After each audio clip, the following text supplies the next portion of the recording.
Good morning, Discovery, and a special good morning to Brew. Hey, good morning. Thank you very much. Thank you to my wife, Kelly, my 3 children, Jamie, Matt, and Mari, and I appreciate that blast from my hometown. That's a really nice way to start the day. And thanks again to Orbit 3 for, I know, a lot of hard work overnight. We're ready to start the day. We know it's a little bit of a lighter day, but I'm sure you guys had a busy night overnight with a lot of planning, and we're ready to execute your package. So thank you very much, and we're ready to get going. It has been busy. We got a couple people in the pool right now working on your plan for the day. And we also appreciate your choice of Wake Up music. We are dancing down here in MCC. The execute package I'm glad you enjoyed it. The execute package is on board and should be printing. You are go to change out the image cards in the KFX PGSC, and you are go for Outlook. Thank you very much.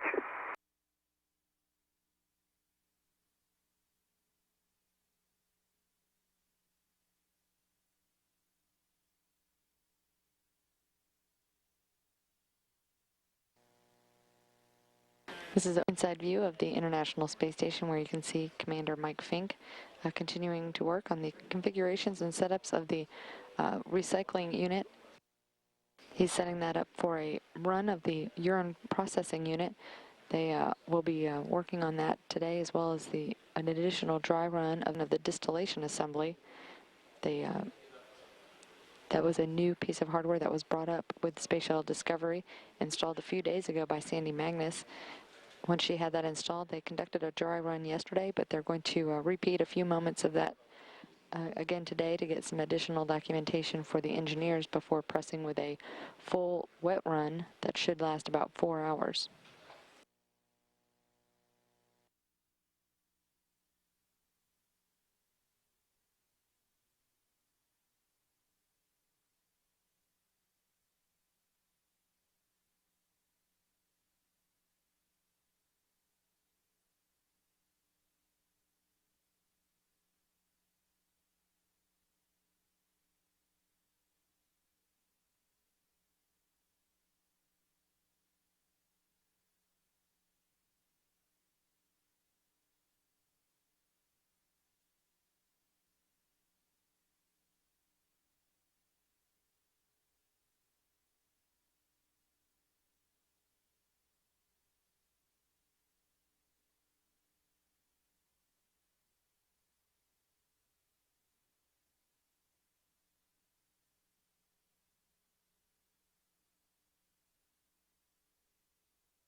This is Mission Control Houston with, again, a view of Koichi Wakata, the JAXA astronaut, at the robotic workstation with John Phillips. The two have completed the maneuver, posing the space station robotic arm in a position for tomorrow's spacewalk activity, where that arm will be used to help with the relocation of a SETA cart, or it's the first task plan for tomorrow's EVA, the third and final spacewalk plan for the mission. It's will be conducted by Ricky Arnold and Joe Akaba, who are both first-time spaceflight flyers, but now both veteran of one prior spacewalk.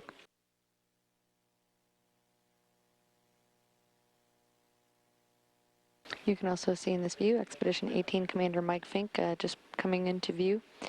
He's been working throughout the morning on the urine processor assembly that now has a new distillation assembly installed that was brought up on Space Shuttle Discovery, and they were making configurations with that hardware to perform a wet run to check the performance of that distillation assembly.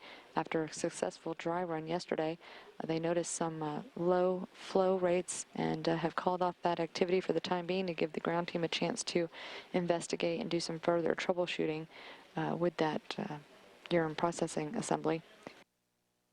Discovery and ISS, this is Houston. Are you ready for the event?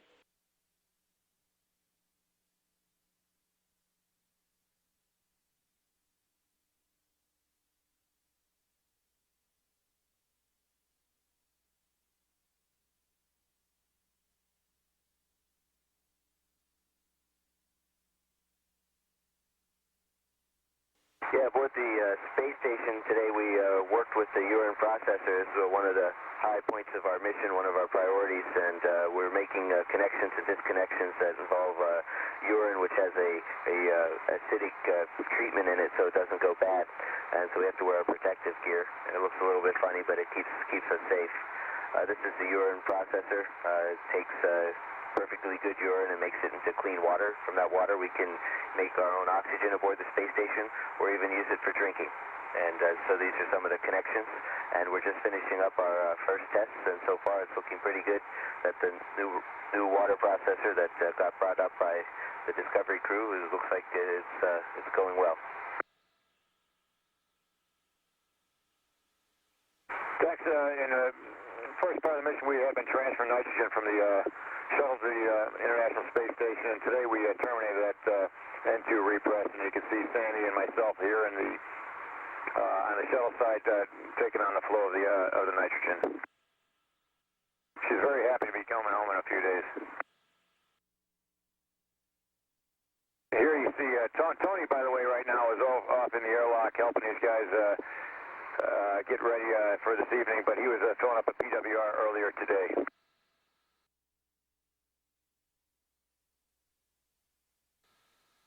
Yeah, this is Koichi and John, and we're working at the robotics workstation, doing a short unloaded move of the arm, basically to get it out of the Sarge plane, if I remember right.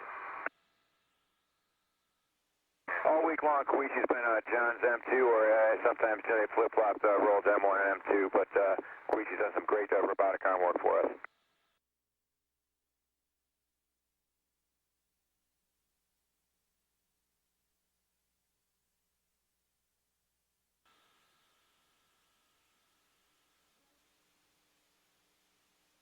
Today, since we had some changes to the EVA, this is our EVA team on the ground now, and we're talking with them, having a little meeting discussing the changes to the EVA tomorrow and going over it, and so we can execute a great EVA tomorrow. We had a couple of water fills today, CWC's number 7 and 8, we got those knocked out, and Mike Fink is now the owner of actually, I was just verifying 52 minutes, so yeah, we got that nailed.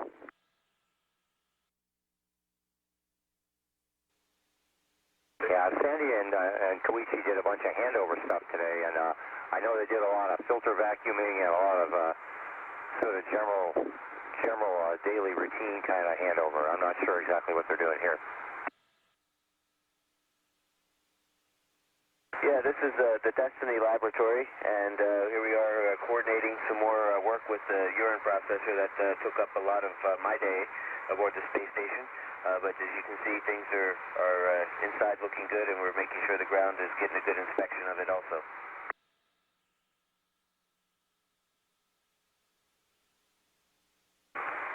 Pretty light day for at least for the shuttle crew. I know Mike was working very hard on the UPA, and Sandy and Queech were doing a lot of work on a handover, but the shuttle crew had a light day. We had a few hours off.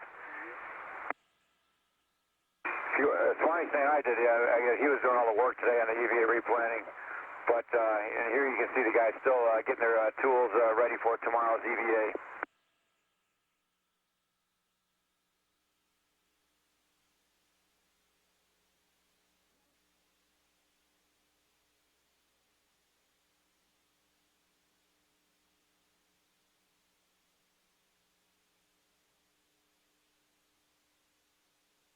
This is a guy that's very easy to forget about, so we wanted to go back to the service module and get a few more seconds of footage of Yuri getting a workout in on a treadmill.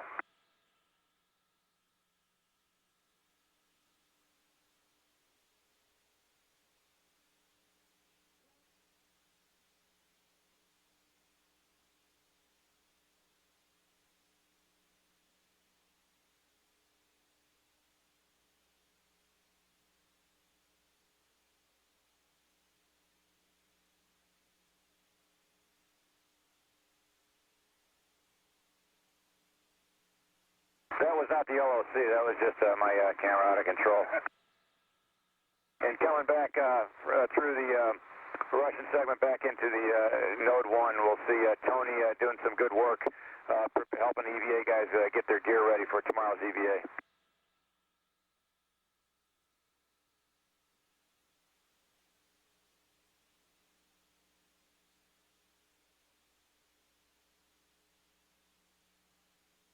You know, some people like to keep their heads towards the ceiling and their feet on the floor in space. I tend to be kind of random, but you have to flip up right now and then, or else I'm upside down to everybody else I meet.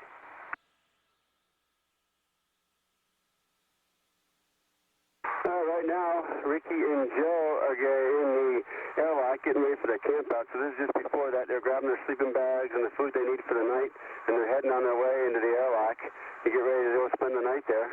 We have to spend the night at a little lower pressure to try to help the nitrogen come out of our system. And here we're starting getting ready for that, and also doing a procedure review tomorrow. We're talking about the whole task tomorrow, how it's going to operate, who's going to do what. And it took us a little while to go over this today, a little longer because of the new procedures, but it turned out really well, and everybody's well prepared.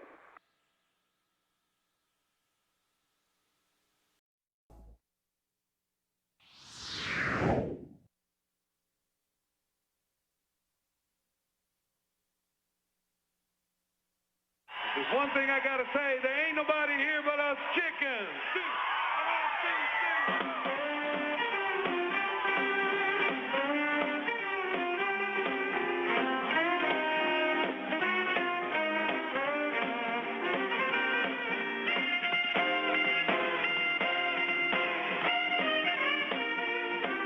One night Farmer Brown was taking the air, locked up the barn with the greatest of care. Into the hen house, something stirred, and he hollered, "Who's there?" This is what he heard. There ain't nobody here but a chicken. There ain't nobody here at all. So quiet yourself, stop all that fuss. There ain't nobody here but us. They got the point that gun the other way. And holla till the break of day goes. There ain't nobody here but a chicken.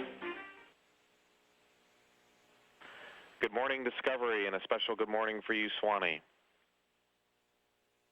Thanks, Houston. I'd like to say thanks again to my kids, Scott, Caroline, and Quinn.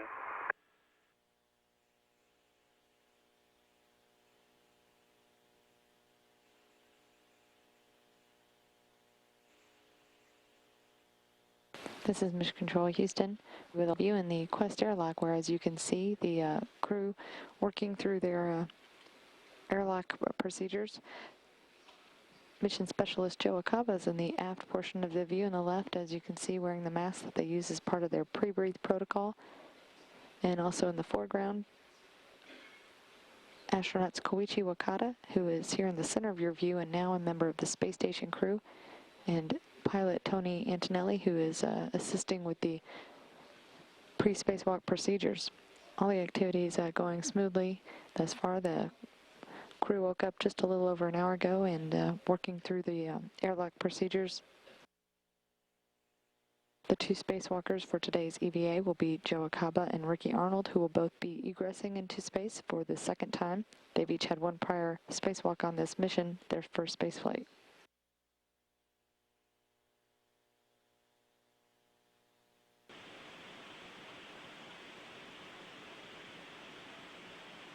This is a view in the Quest airlock where, as you can see, the spacesuits are configured, and soon the two spacewalkers will be donning those spacesuits in preparations for today's EVA, the third and final for the mission.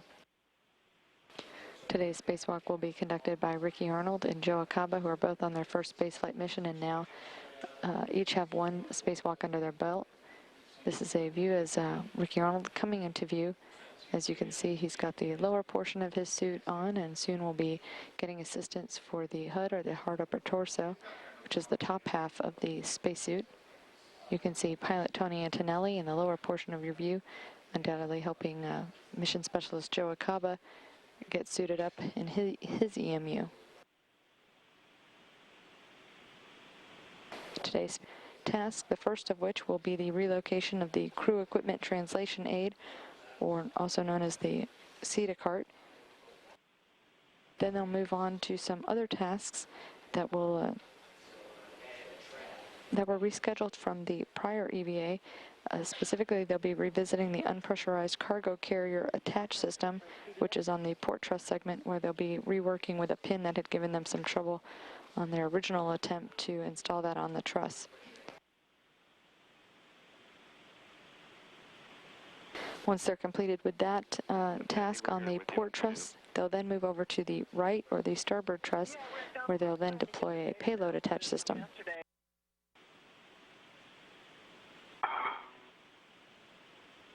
There you go. Two is an EVA. And 3 is an EVA.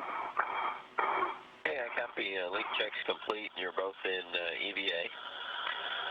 We're going to continue the depress.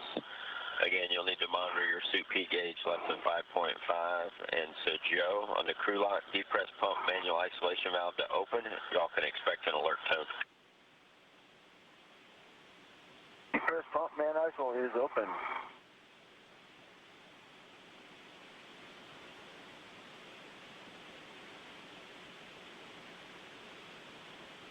Ricky, Joe, just wanted to say thanks again from behalf of the space station for going outside today, and we also want to say this is probably the last EVA for this Discovery mission, so we just want to say take your time, enjoy it, and do good work. We're counting on you, and again, thanks. Hey, thanks, Mike, and thanks for all your hard work and Koichi's hard work getting us out the door this morning. Okay, guys, I think Ricky can probably tell, but it's getting dark out there. This is just about the very beginning of the night pass, and Discovery airlock on the big loop. Go ahead, airlock. Swanee, you ready for him? Hey, firm, Tony. Okay, guys, have a good run. I'm going to hand you over to Swanee. We'll see you on the inside. All right, thanks. Thanks, Tony. Thanks, Tony. Ricky and Joe, comm check. Have you loud and clear, Swanee. EV3, loud and clear. Thank you very much. I have you both loud and clear. As you know, we're going to start with the safety tether config. Please check. I'll mark them off. Okay, Swanee, my right waist tether is attached to the big hook of Joe's safety tether. Those hooks closed, locked. Good pull test. Tether reel is unlocked. Joe's waist tether is on the airlock D-ring extender, closed, locked. Good pull test. Thank you very much. I saw the thermal hatch cover go open. That is correct. So you are ready to egress the crew lock, Ricky. All right. Hey, thanks, Joe. I'll probably need you to move And Discovery Houston on the big loop for EVA. The return either. I'm watching you, Ricky. Thanks. Go ahead, Rick. We need to verify that the hook is locked. How copy? I copied hook lock on all three, is what Ricky told me. I'll have him check again. Ricky, just check all three again. 3 hooks locked. Good pull test. Houston copies all. Thanks, guys. Thank you very much. Okay, Ricky, go ahead. Heading out.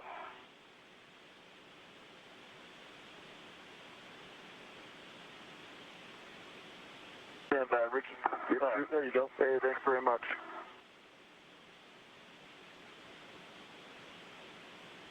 Ricky, you know the first thing that you're going to do is take your safety tether and hook it to the aft D-ring anchor point.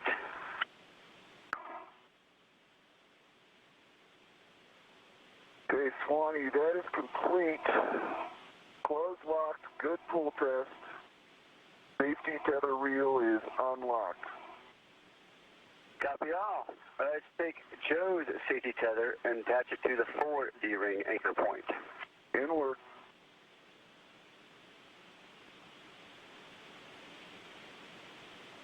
And we are ready to put the arm in motion, Joe. Station aft, if you concur. I concur, and Ricky and I are both ready. Here comes motion. Arm is in motion. Pretty good motion. And continue. Continue. Continue. And 3, 2. Actually, continue, John. Sorry about that. Roger, we paused for a second, but we're continuing. Okay. 3, 2, 1. Stop motion. Roger, we are stopping. And John, if I can have you come station nadir, and it's probably about a little less than a meter. Okay, we are moving station nadir, putting the arm in motion now. That's good motion, John. Clearances are good. Continue. Continue. Continuing nadir. 3, 2, 1. Stop motion. Roger, we are stopping motion, and the arm is position hold.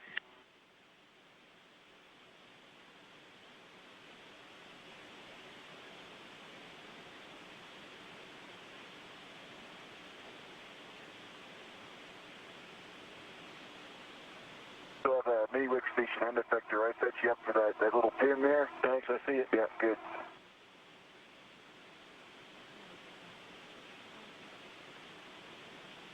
Okay, Swanee, I have the whip adapter in with the pin, and I've got a good pull test. Copy, thank you very much. Next is the APFR. Remember, it's a clocking of 12. We've already verified the settings. Okay, I'm getting my red off. And I'm happy to come help or stay out of the way, whichever you need. All right, I may need a hand. Let me get it going here first. I'll get closer.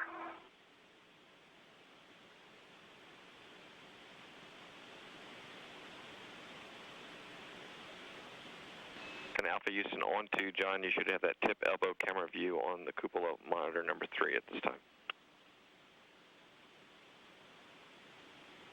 Great, thanks a lot, Rick.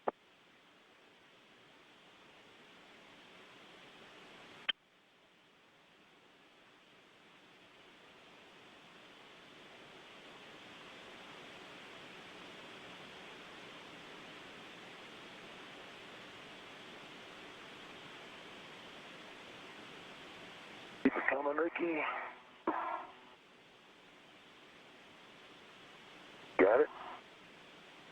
Got it.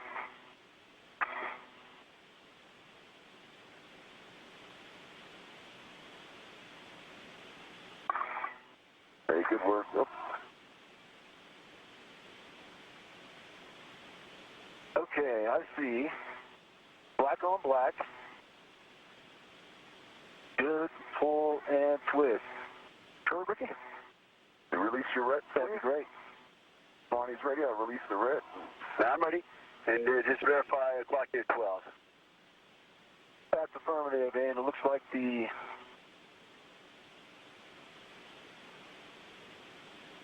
picture there. looks like the pull is made. That looks good.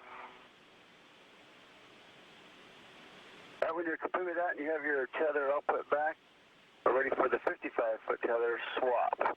Put that on the SSRMS and effector handrail. I see good motion, John.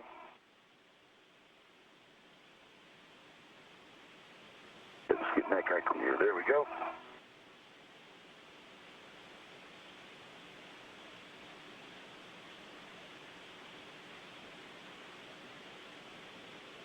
You lean back just a little bit, Joe. You'll be in great shape there.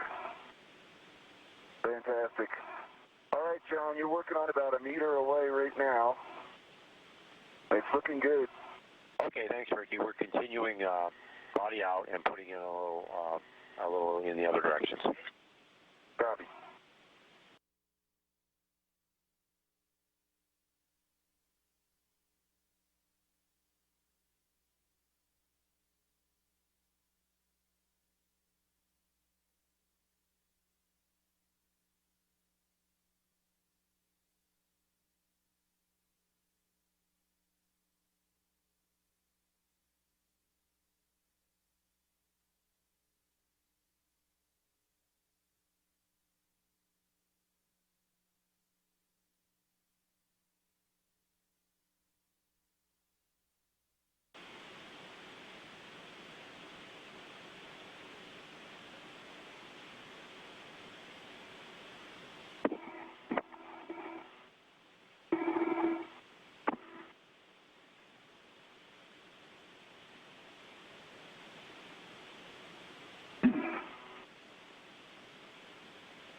Looking good, Joe. Coming over the MT.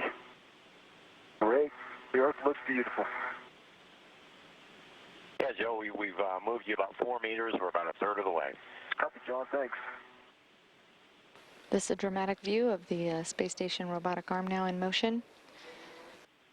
Again, at the end, Akaba holding the SETA cart and all of the maneuvers thus far going on track as they reposition that to its new location on the starboard truss. Do you have a location for Joe's safety tether? 3444, just major of the MT couplers and capture. Joe, we got a half a meter to go and we're starting to slow down. Ready. And Jen, you have the commas you need.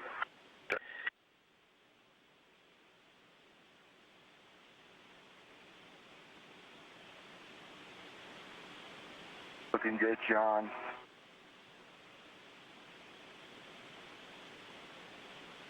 About 50 centimeters, continue. Continuing.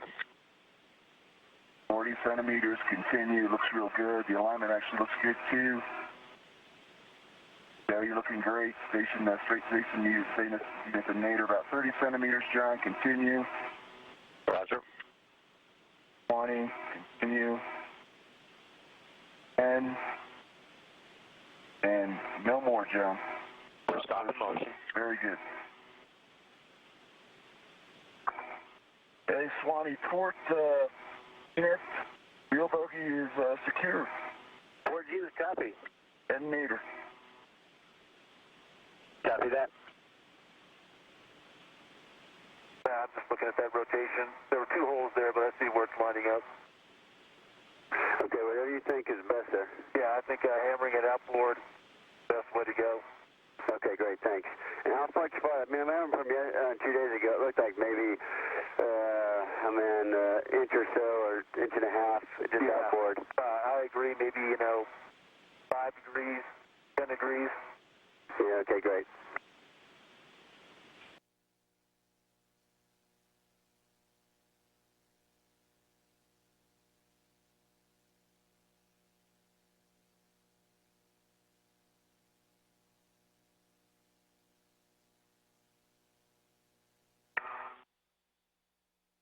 Finally, the hammer's back on an integral right inside the crew lock bag. Copy that. Waiting for the pry bar. And just looking for the rat that it was attached to. No problem. I know it's a little crowded in there. Take your time. And Swanee, where are you going to want me to go? You're going to go inboard on just following down the handrail. You got to watch out for that grapple pin. I see it. Okay. And basically, you're going to be just opposite of Ricky in the same kind of location. I didn't even feel it, bud. I mean, it just wiggled a little bit. Yeah. I'll try it again. Let's feel it. 1, 2, 3. Yeah. There's got to be something. I mean, that's some pretty good force. Yeah. Yeah, I can see that's good force, too. You guys are getting good force on it, and it's just not, it's like hitting a hard spot, and you're not going any farther past that. Yes. This is Mission Control Houston, and you've been listening in as Joe Acaba and Ricky Arnold are working at the port truss segment where they have been continuing some attempts on the deployment and installation of the UCAS, or the unpressurized cargo carrier. They've worked through a number of troubleshooting. Discover Houston for EVA. Go ahead, Houston. Swanee, basically we concur with your assessment of it that we're going to need to study this thing some more, and so what we would like to do is implement the long duration tie down at this time. Understand and in work. So, Ricky, you copy? Copy. And we're going to do that, Swanee, without the APFR plan? That's right, yeah, the APFR was just for pulling. That was all it was for. Right. Or actually, it was just for catching during the pulling. Some words from Steve Swanson, who's serving as the IV officer, helping the two with the choreography of this spacewalk. Their next step will be the tie down of that UCAS into a long-term configuration that'll be safe while the ground team continues to analyze the situation. They're also asking the crew to get some photos that'll be used to help them understand the obstruction that might be causing a problem with the deployment of that cargo system. They're also going to skip over the next planned task, which was that was the plan before the start of the EVA. They will not be proceeding with the deployment of the payload attachment system, which is a very similar type of system as the UCAS, and instead moving forward with the lubrication of the latching end effector on the station robotic arm.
Discovery Houston for EVA for Lee Lube.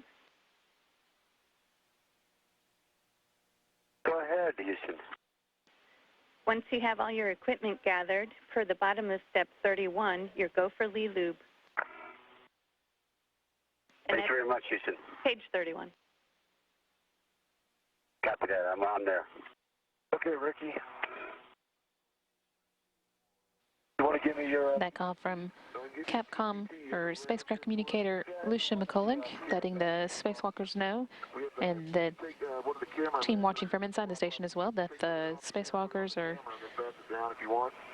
okay to start the robotic arms latching end effector lubrication. You can see the robotic arm here, parked on node 2, the Harmony node, so that mission specialist Ricky Arnold can get a good look at the inside of its latching end effector from the station's truss segment. And Joe, just let me know if you're going to go for the zenith or nadir first. Copy, I'll let you know when I get there. Thank you. Complete, Swanee. All right, thanks, Ricky. It's a view of from cameras on the Space Shuttle Discovery. In it, you can see the robotic arm and mission specialist Ricky Arnold working at its end effector. Mission specialist Joe Acaba now done with his work at the segment-to-segment attach system bolt bus controller. Finished reconfiguring both the plugs that he was going to work with. Now moving on to another get-ahead task to release a P-clamp holding down a flex hose rotary coupler on the P1 segment of the truss. It's a get-ahead task originally scheduled for the second spacewalk of the mission. Well, I'm thinking, Swanee, since I have my 6-inch on. It'll help keep a future removal and replacement of the flex hose rotary coupler With my PGT already configured. Down to just 2 spacewalks. For the outboard. And I would advise you temperature that coolant bag outside before I head on in. That's exactly what I'm doing. Okay, you go ahead, and I think Joe's going to be a second, so why don't you give us a hack on your... View here of Mission Specialist Ricky Arnold with his hand inside the latching end effector of the robotic arm. And Discovery Houston for EVA, just to let you know, we'll be rotating the port sarge in a couple of minutes. And from that view, you could see him Thank you. actually wiggling the snares inside the latching end effector around using those needle nose pliers. That again exercises the bearings that he just applied lubrication to.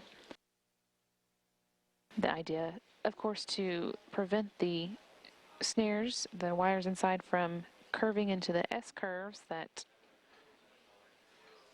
have been noticed inside the latching end effectors, rather than going back into the grooves that they're supposed to be in. So I have the integral around one handle of the FHRC. I'm going to go ahead and put the large, small on the other. That's perfect, Joe. Thank you.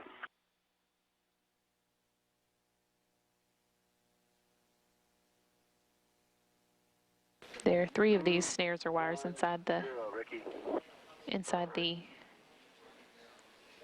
latching end effector, and each held down by 2 bearings.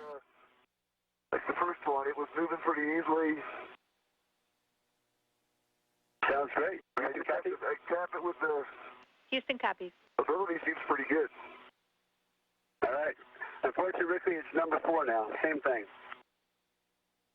Therapy.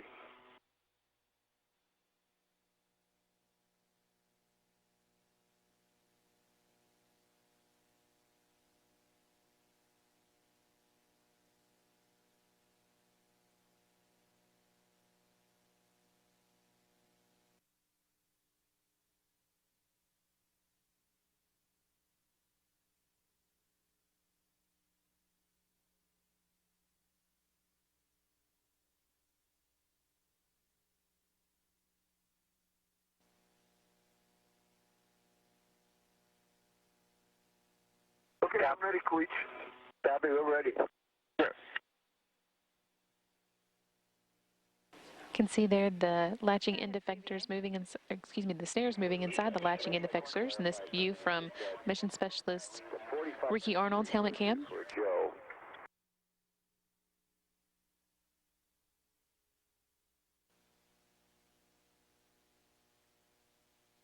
Take a look at your last sunset before you go in, Joe. That'll be the last sunset while he's EVA for a while. That's right. Yeah. That sounds a little better. That's what I mean. You just heard Mission Specialist Steve Swanson mention to Spacewalker Joe Acaba. Crews coming up, or just passing into, actually, their orbital nighttime, the nighttime portion of this pass around the Earth, meaning that the Great, thank you very much. 2 spacewalkers can get a look at one last sunset before they head inside.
think he's preparing for the food. Looks like everything looks tasty.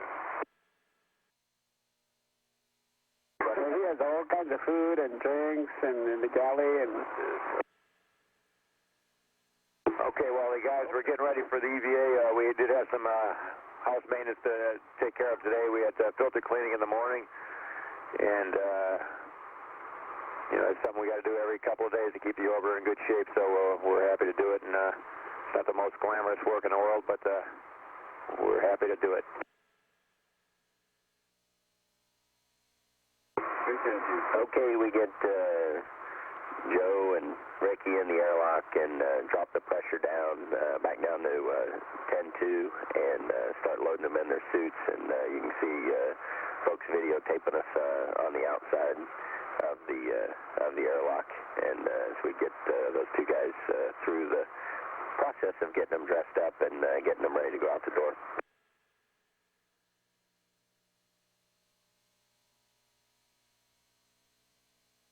This is after they have their suits on. They can go ahead and repress the airlock back to the normal atmosphere. And then so they have their helmets on, and they're doing what they call a purge. That's getting all the nitrogen actually out of the suit. So the suit will then be 100% oxygen. So when they go down to 4.3 psi in the suits when they're outside, I think that's around 35,000 feet if I'm correct in that. So you need 100% oxygen just to live out there.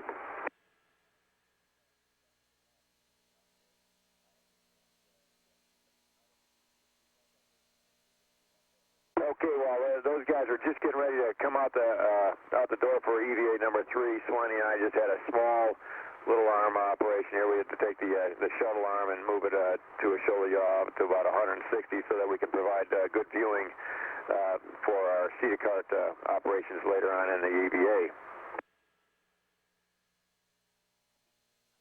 And hatch is open at nighttime, and here I come. I'm going to get out of the hatch and get myself squared away, and then hook up Joe's safety tether and tell him to come on out. And you can see Joe's feet coming on out of the hatch as well.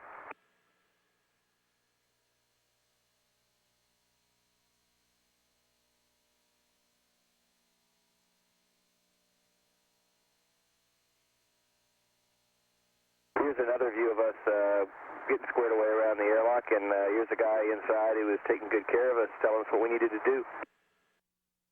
Yeah, today was my job to be the IV or the choreographer, whatever you want to call that job.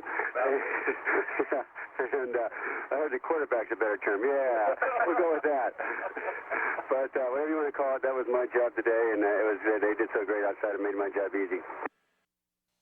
Again, arm ops were a big part of today's EVA, and shortly after we got the EVA underway, we both Koichi and John had to maneuver the big arm in position. I guess this is some more video back in the flight deck where all the action was really at with Dr. Swanson and myself, just Swanee quarterbacking, choreographing this EVA, and I was assisting with some tapes.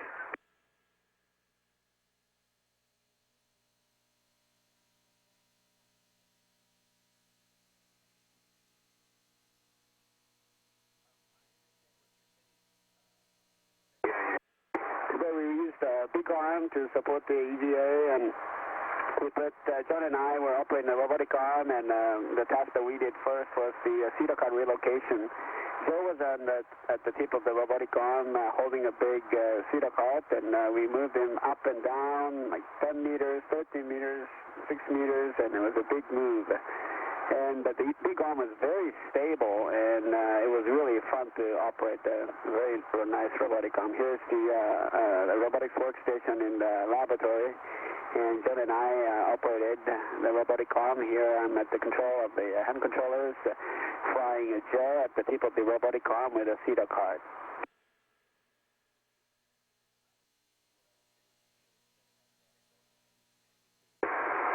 Yeah, being on the end of the arm was pretty simple when you had that smooth operator Koichi there. When he started that thing up, I couldn't even tell I was moving unless I was looking at the station for a frame of reference. It was very easy going, and he did a great job getting me from the starboard side over to the port side. or vice versa. And there I am on the end of the arm holding that CETA cart in front of my face. Did have a little bit of view of the Earth, and it was quite nice as I was going from one side to the other. Here are Joe and I out with our second task, working on a UCAS. We got it started on the last EVA, and today we tried to do a little troubleshooting to figure out why we couldn't get it completely deployed. We learned a lot about it today, and we just got it in a stable config so the good folks on the ground can figure out a good resolution for this for a future crew. Okay, a big part of trying to bring home the memories is also getting a lot of photo documentation, and we're violating probably all the rules that the photo TV guys told us here, but still we're doing our very best, and Tony's doing a good job looking out the pilot window to try and capture some good still imagery, and then we're also getting some good video via the station as well as the shuttle cameras. John and Koichi were at the robotics workstation in the space station lab for a good part of the EVA today. They started out initially again doing the CETA cart, and then at the tail end, John and Koichi operated the arm while Ricky was doing the lead lubrication. So they had some fair amount of robotics involved with this EVA today, so they were over there quite a bit. And in between those operations, John snuck in a lot of transfer work. Yeah, here Sandy's doing a lot of transfer operation, bringing back a lot of stuff from the space station for scientific samples and other items that needs to be returned to the ground. It looks like it might be us coming back in, or look at Joe coming back in, or getting some stuff back in the airlock for us as we wrap things up. And then we are at the end of the day. Feels really good to get out of the suit after being in it probably for maybe close to 10 hours by the time you start in the morning. So it was a great end to the day. These guys had a PET or a lapse time of the EVA today of about 6 hours and 15 minutes. They packed a lot in there in that 6 hours and 15 minutes. They got that CETA car relocated, which was a big task for the space station. They were able to do some strong work on the UCAS and secure it down for the long duration. They got the lead lubed. Joe got some additional tasks done, and it was just a lot punched into 6 hours and 15 minutes. The whole program was very proud of them.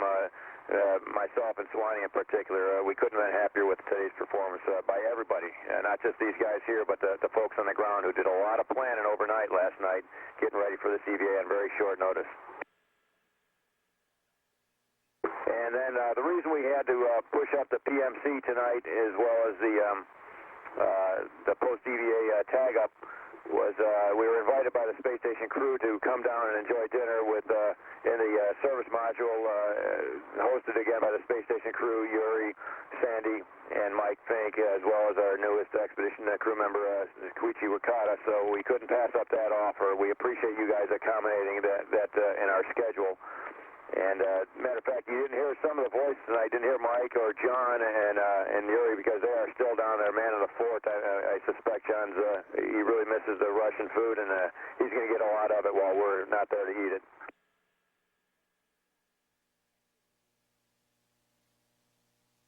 Let's just let this play for about a minute or so and show the folks coming in and starting to enjoy the Russian food. As well as the Japanese food. Koichi did provide some Japanese food. I didn't want to miss out on that. Yeah, we brought some of the Japanese food to the Russian service module, and here we have all kinds of food, Russian food, American food, Japanese food, and one of the things that I presented today was Japanese red rice with beans. That's Japanese traditional rice that we eat in a happy occasion, which is very suitable for today.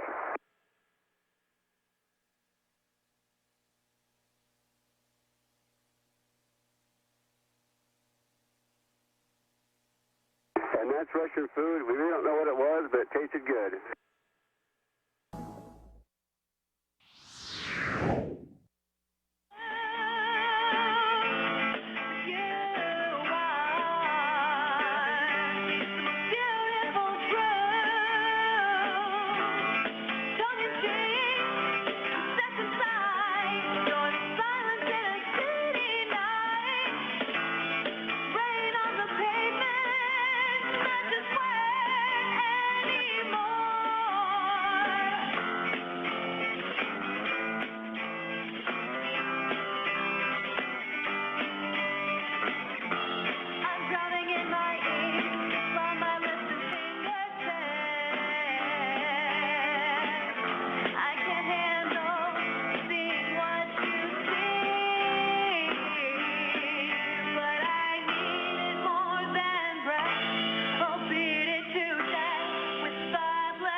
Good morning, Discovery, and a special good morning today for John Phillips.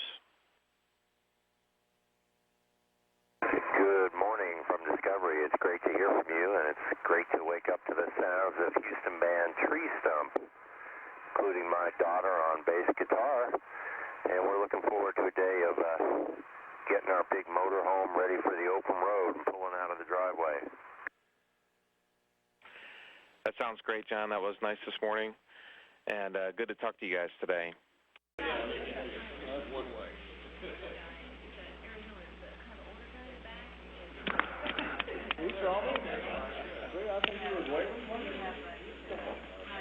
Discovery International Space Station, the President of the United States. Hello, Commander. Can you hear us? Oh, I got it. President, welcome aboard the International Space Station, where we're joined with our international crew from the Space Shuttle Discovery. Welcome aboard. Glad to hear your voice. We hear you loud and clear, sir. Well, thank you so much for taking the time to speak with us. We've got a crew of wonderful school children here who are all interested in space, and we've got some members of Congress who are like big kids when it comes to talking to astronauts. I'm told that you're cruising at about 17,000 miles per hour, so we're glad that you are using the hands-free phone.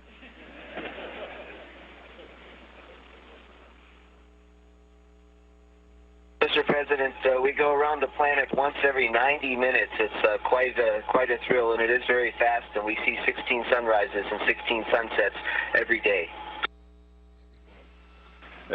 That is unbelievable. Well, the first thing we want to do is just let you know how proud we are of you. I've got to say, especially once I found out that you're from Bellwood, Illinois.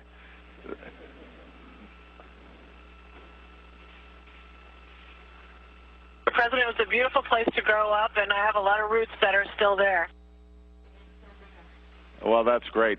We are really excited about the project that you're doing. My understanding is that you are installing some additional solar panels on the space station, and that's actually going to increase the number of people that can work out of the space station. Is that correct?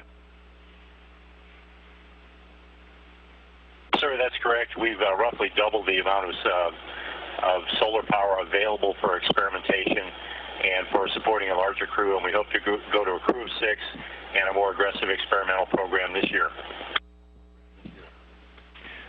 Well, this is really exciting because we're investing back here on the ground a whole array of solar and other renewable energy projects, and so to find out that you're doing this up at the space station is particularly exciting. Can I ask, how exactly do you end up installing these solar panels? What's involved? Somebody want to give us a rundown on how you go about doing it? Yes, sir. First, it comes up on a truss segment, which is about 5 feet long. We use a robotic arm to attach it to the end of another truss segment, and then once that's attached and bolted on to spacewalks, then we'll go ahead and unfurl, or actually deploy, the solar arrays in a position so that we can unfurl them from inside doing commanding through software. About how long does it take?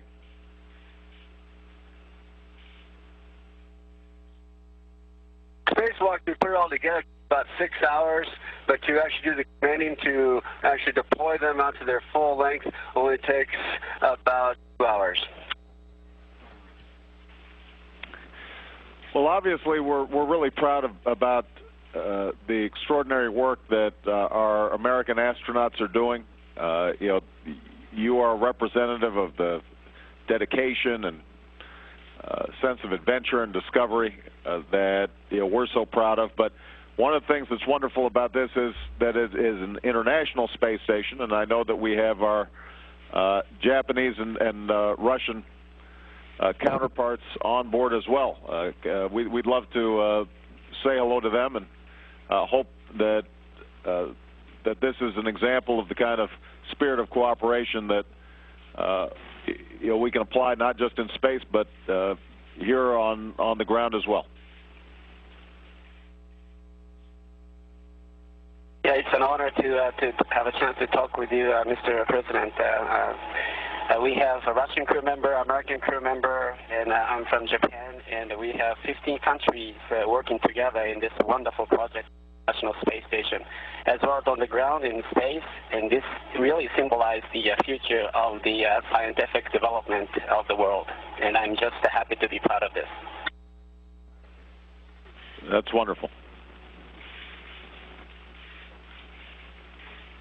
Mr. President, we work together to everything. It's really, really important for us. And American, Russian, Japanese, Italian, and to everybody, all people work in the space for peace.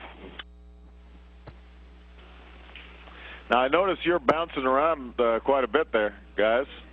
Are you wearing something to strap you down, or are you about to float away?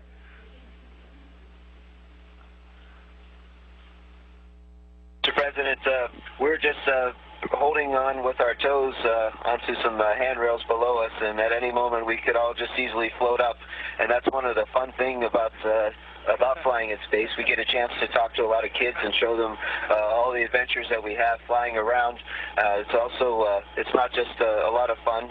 It's a little bit tough on our bodies. We have to exercise. And so we get a chance to talk to a lot of schools while we're up here, schools all over the planet, to help inspire the next generation. Yeah, I hear that you're going to be talking to my alma mater, Puno School, when you fly over Hawaii.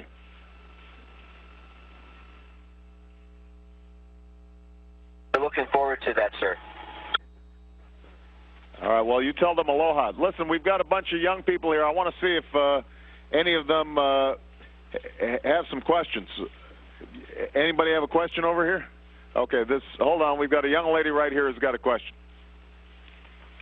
As an astronaut, what do you eat?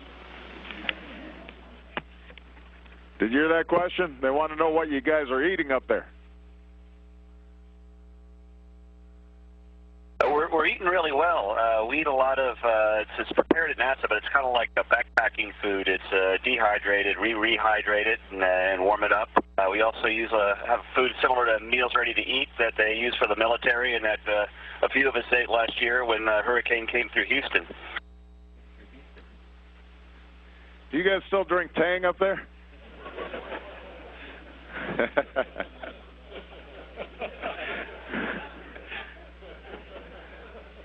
I've got Bill Nelson here, and he says that's been taken off the menu. That's by the way before the time of you young people. We used to drink Tang. We got a young man right here. Hold on one second. Can you play video games in space? Can you play video games in space?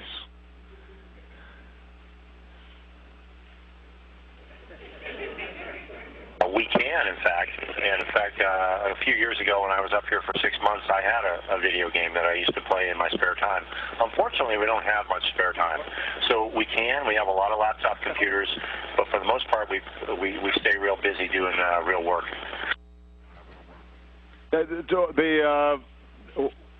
Tell us what kinds of experiments are you doing? Once you got the panel up, what kinds of other activities are you doing? Is it mostly just maintaining the craft, or are there certain experiments or projects that you're engaged in as well? Well, sir, we have experiments already up here that we've been doing for many years, and we'll be able to double that with the addition of the solar array that our shuttle friends brought up. We do a lot of experiments on combustion, understanding materials, understanding how, we're guinea pigs, so understanding how people's bodies change in space, and all this is in preparation for long-duration missions to Moon and Mars. And the exciting thing about doing science up here is we really don't know what we don't know, and that gives you the greatest potential for learning.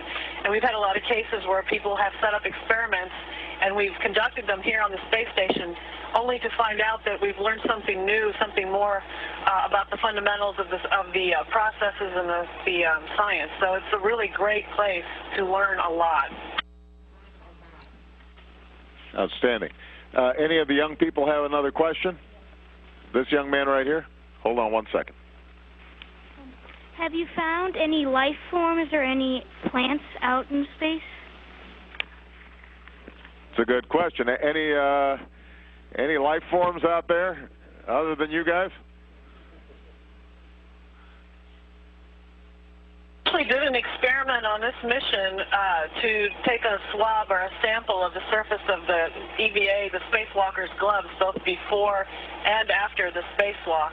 And that was sort of a demonstration of the type of technology that we'll be able to use on the Moon and Mars for the same purpose, to try and see if we can determine what sort of bacteria or microorganisms are living in the various environments we're going to encounter. We unfortunately haven't really found anything here. I think we'll have much more success at finding new types of life and different structures when we go to places like Moon and Mars and moons of Titan and these other types of environments. Excellent question. All right. We've got a young man back here. What things did you have to study to be an astronaut? All right, that's a good question. You guys are all extraordinarily trained. What if we've got some budding astronauts over here? What should they be doing? I'm assuming they better hit the books on science and math. You got it just right. One of the beautiful things about getting to work here is you can study just about anything that you're really interested in. Science and math being a big part of it, but we have medical doctors, geologists, engineers, and physicists in the group here with us. So it's pretty much anything in the math and science field. We've got a couple of school teachers here with us, so studying education as well as the math and science.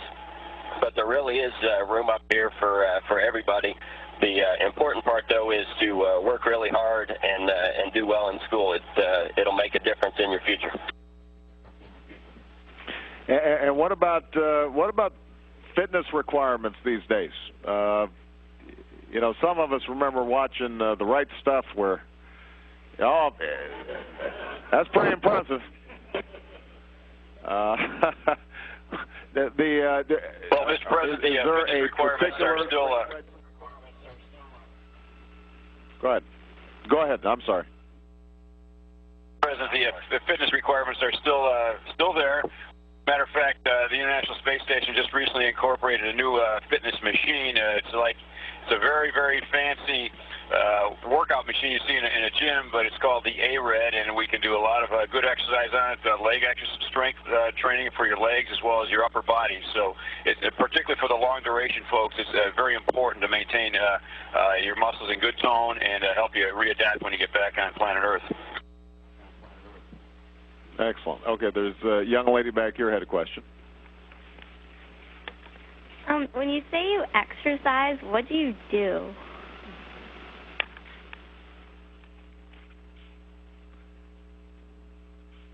Well, we have a couple of different exercise machines up here. On the space shuttle we brought up, it looks like a bicycle that you would find in a gymnasium, so we can use that. And they have one here on the space station. And the other machine, you can do all kinds of stuff. You can do squats, you can do curls. We have a lot we can do. We also have a treadmill, so you can go ahead and run up here in space.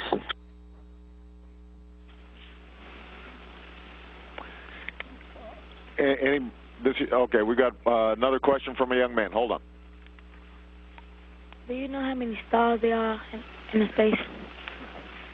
Asking how many stars in space. I'll be interested in hearing the answer to this one.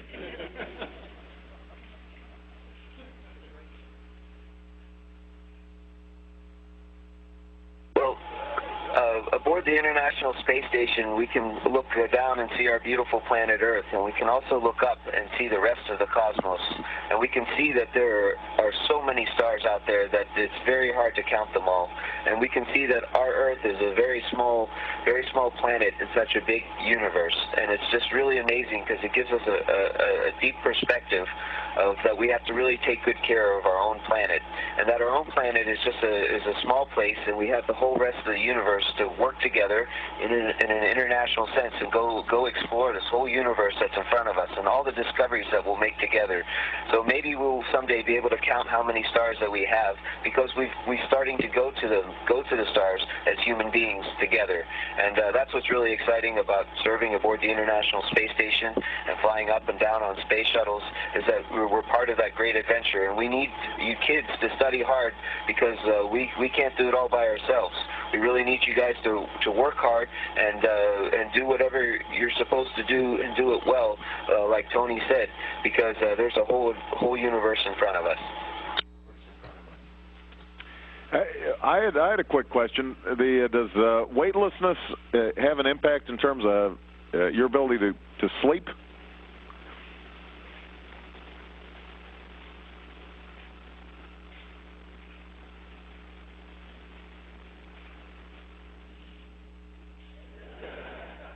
Sir, we just arrived here just a few days ago, and it's taken a while getting used to, for me personally, missing a pillow.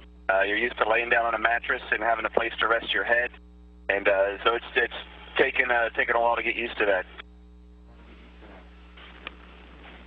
Well, I know the kids got a chance to ask some questions. I want to make sure that if there are any members of Congress who've got some questions that they're interested in, that they've got a chance too. Okay, hold on. This is Kay Bailey Hutchinson from Texas.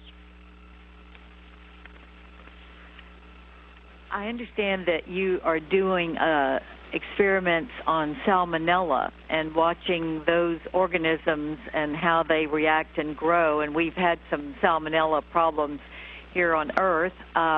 What do you think you will be able to learn from the environment in space that maybe you couldn't learn here on Earth?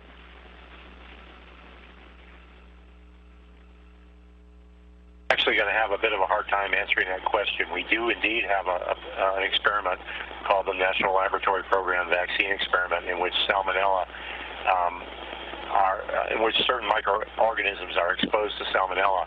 My job as an astronaut was basically to turn the crank and activate the experiment, and then after about 4 or 5 days, turn the crank again and deactivate it. I'm not exactly sure what the scientists are going to do with the data back at home or with the samples. We are returning, however, 8 big vials of samples of these cultures with microorganisms and salmonella, and let the scientists go to work.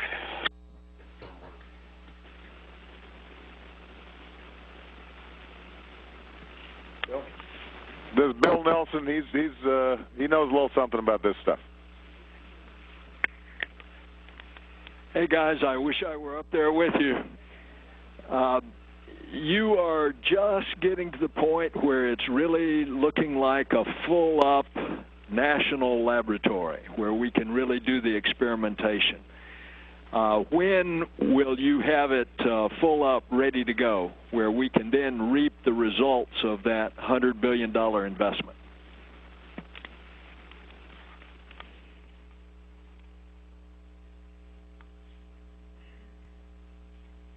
It's nice to hear you again, sir. The International Space Station has already been delivering some of the science we promised. Where we are now is and Expedition 18, our crew, we're making the turn from 3 people to 6 people.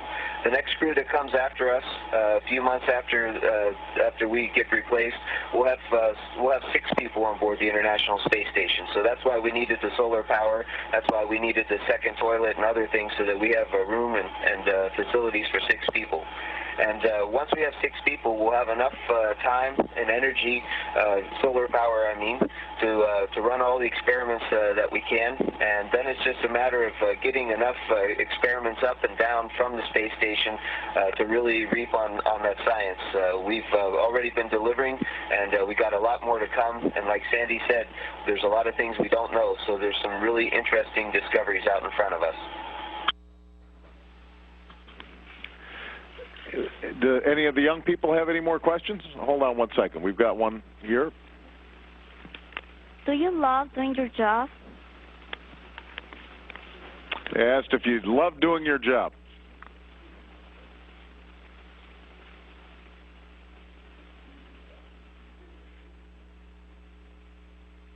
Yes, it's wonderful to work in space. Ever since I saw Apollo 11 lunar landing when I was 5 years old, I always longed for going to space and work. And here a dream came true. I had to study hard and work hard. But I'm so happy to be here, and I'm loving living here and working with so many wonderful people here. Just a couple of logistical questions. How long did it take from the time of launch? How long did it does it take to get to the space station?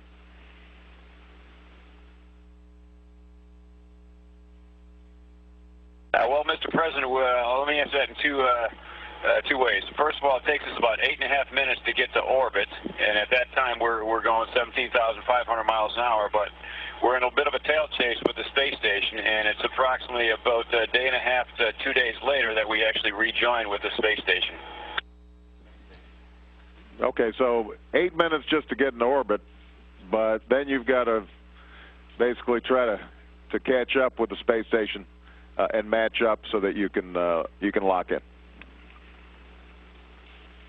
Sure, that's exactly right. Okay. Anybody have any more questions? Hold on one second.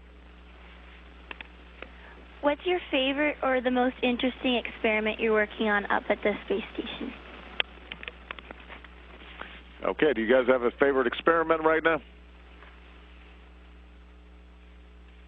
That's a really tough question because they're all interesting in different ways. Mike and I were doing a flame experiment where we were trying to help the scientists on the ground understand how fire behaves up here. There's all kinds of reasons for that. So that was interesting because it's sort of an unusual environment to intentionally put a fire. I think one of the ones I like the most is an experiment that we're doing on ourselves to try and understand how our nutritional state changes and our biochemistry changes, and that'll help us design food and understand a little bit more about the processes that the human body undergoes. That's probably my favorite one. But there's all kinds of interesting things in all of the experiments.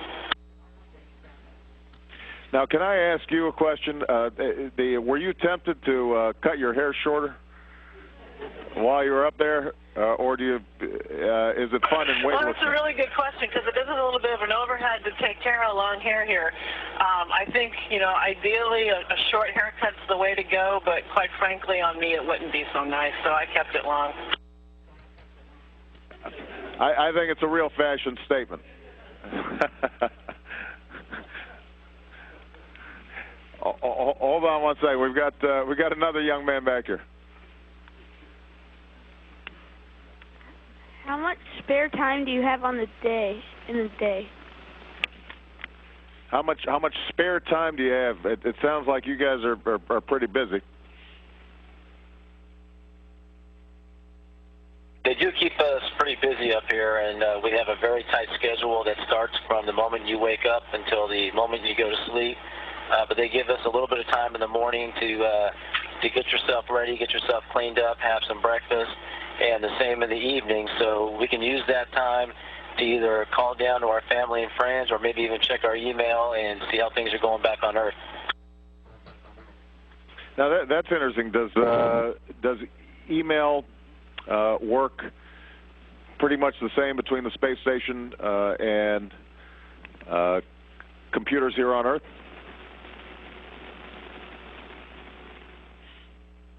Mr. President, as just about everybody on the planet knows, is that email is a pretty important way for us to keep in touch with each other.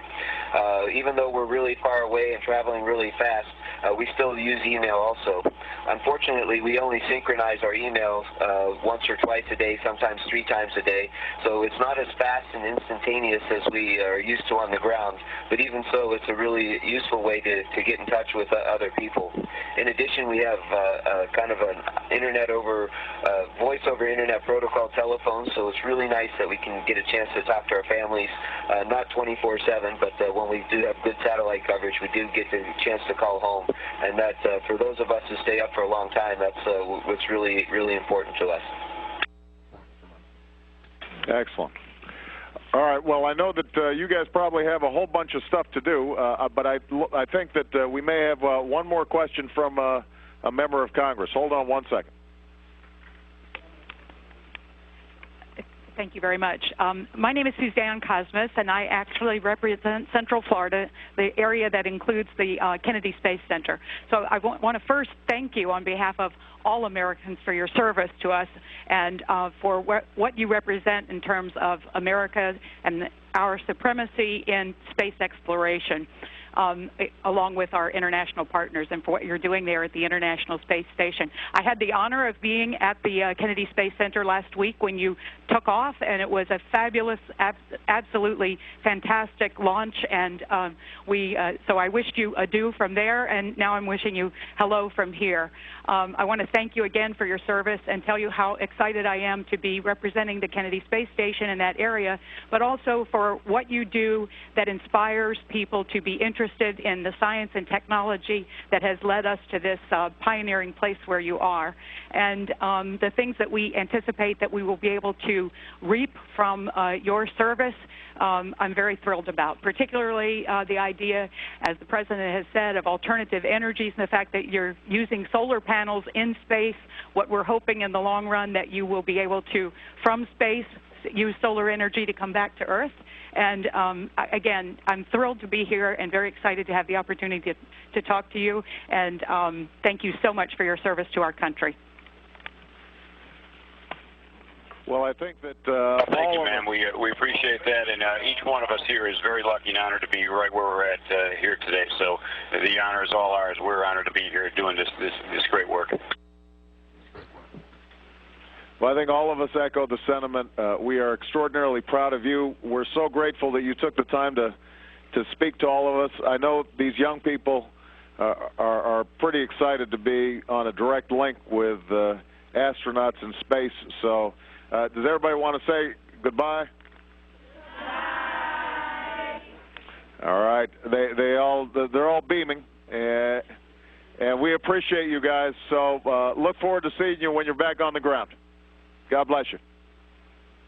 Thank you, Mr. President. On behalf of the Space Shuttle Discovery crew here in the dark blue shirts, I want to say we're very honored that you spent some time with us today. It meant a lot to us. We thank you very much. And from one Chicago guy to another, I wish you well, sir. And for the closing comments, I'll pass the microphone off to Commander Mike Fink, the commander of the International Space Station. Thank you. And Mr. President, I'm not from Chicago. I'm sorry about that. But my crew and I are really happy to have a chance to talk to you and share our adventure with even more people. It's pretty impressive what human beings can do when we work together constructively and not destructively. And that's the mission of the International Space Station. So thanks for joining us. Thanks for flying with us at 17,500 miles an hour today. We're glad to have a chance to share it with you and the distinguished members from Congress, as well as all the kids out there. So everybody, thanks again for joining us. Thank you, guys. Bye-bye. And Discovery ISS, this is Houston. That concludes the event. Thank you, Mr. President. Discovery ISS, we are now resuming operational space-to-ground communications. Okay, we started the day today doing some normal housekeeping and maintenance and the water fills again. Filter cleaning, that's what we do in the mornings and the evenings.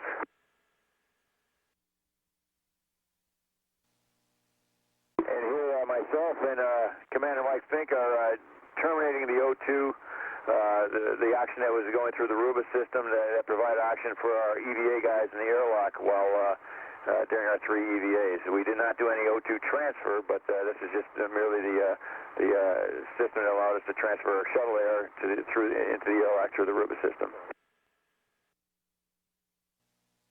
Today in the airlock, we were just packing all our stuff up to come back home. So we had to get all our suits back together, find all the stuff we brought, put all the tools back that we used, and get ready to come on home.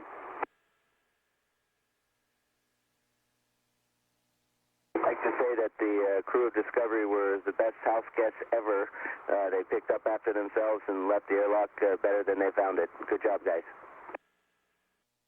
Yeah, we had a chance today to talk to our families. We had a little bit of a light day and catch up on things back on the home front. Well, sometimes we have to try to do different things in life. And there's one trying to come in and catch something in midstream. At faster than probably should go. And sometimes you want to try to go from one end of the gym into the Columbus. The goal, of course, is not to touch, and this time I had a little too much upward angle. I just missed my head, oh no, and switch way I was going.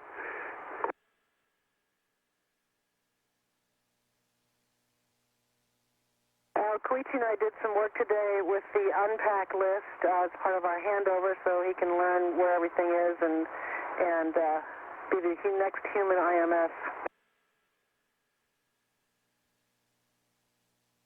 Yes, Andy is so organized, and it'll be really difficult to do whatever she has been doing. But I learned a lot for her technique of stowing and unstowing stuff inside out of the modules.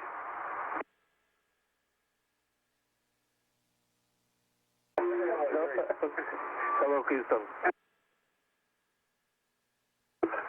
Jerry, we had a hard time keeping that guy quiet.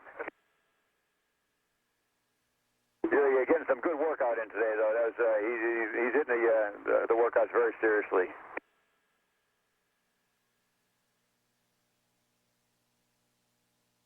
Yeah, while Swanee was flying around the gym in Columbus, I got into his locker and got some of his chocolate, and I was in that airlock hiding, eating it, and Brew caught me on camera. It's bad enough being caught by the boss, but when he has a camera in his hands, it's even worse.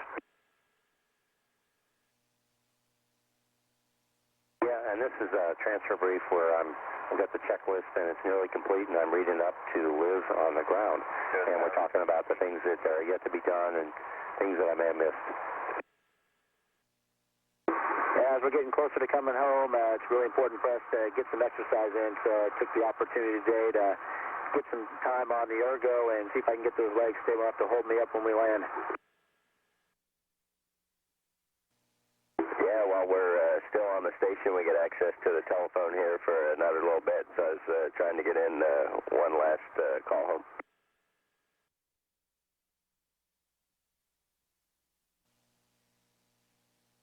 Yeah, the space station has a tradition to thank and to thank the crews that come visit us, all the visiting vehicles, including Soyuzes and things like that. But today was a really special day to commemorate STS-119 and the completion of a successful mission. And this is almost the last chance we had to allow them to leave their mark, not just the solar trusses outside, but to commemorate it on the inside. And Expedition 18 is grateful to this great crew. So as tradition would have it, Mike made the honor of, on behalf of the crew, making our patch permanent here on the International Space Station in the Node 1 right next to the A-Red. We're going to get a little shot of all the guys getting a chance to touch and point to their patch.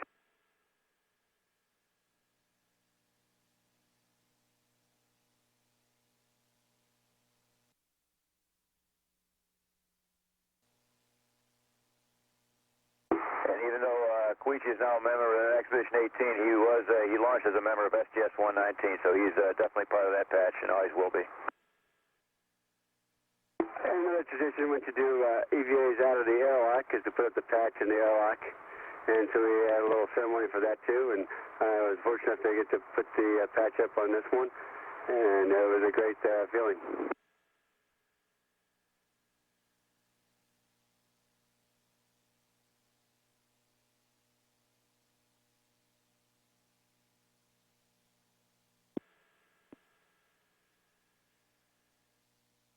Patch hats off to everybody on the ground who supported the EVAs. Of course, these missions are all about the EVAs and what we can get done out there, and we had a lot of great help on the ground, as we always do. We had some folks replanning an EVA overnight.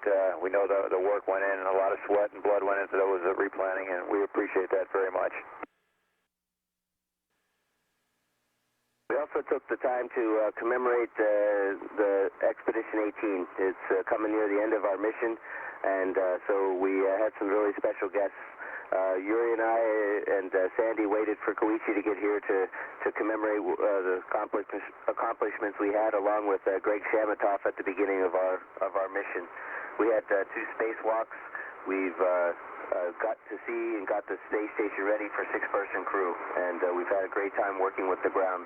We've also done twice the amount of science originally planned.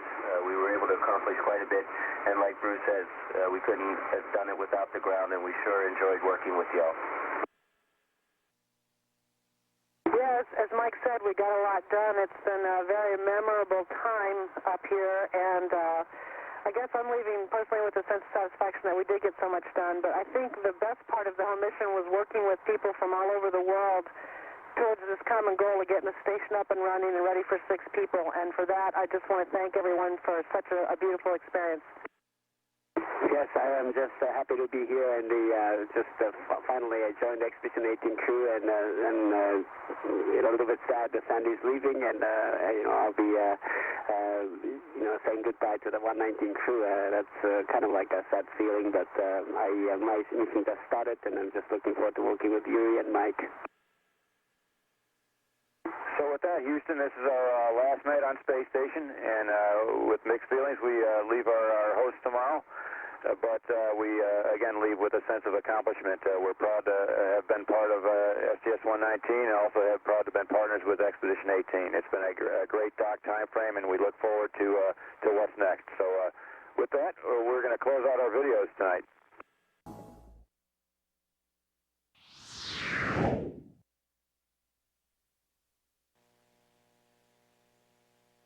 Like this.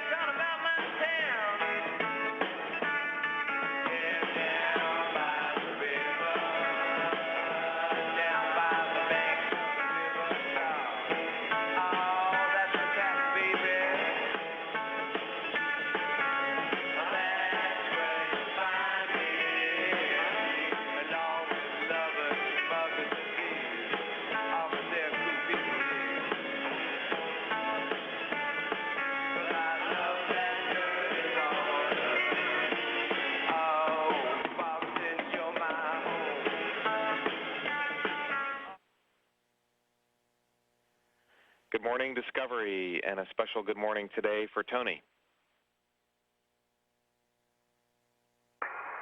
Good morning, Houston, and thank you to Janine and Michael, and to Danny, thank you, and happy birthday. And Terry, we're ready to get to work. Okay, very nice, Tony. Sounds good.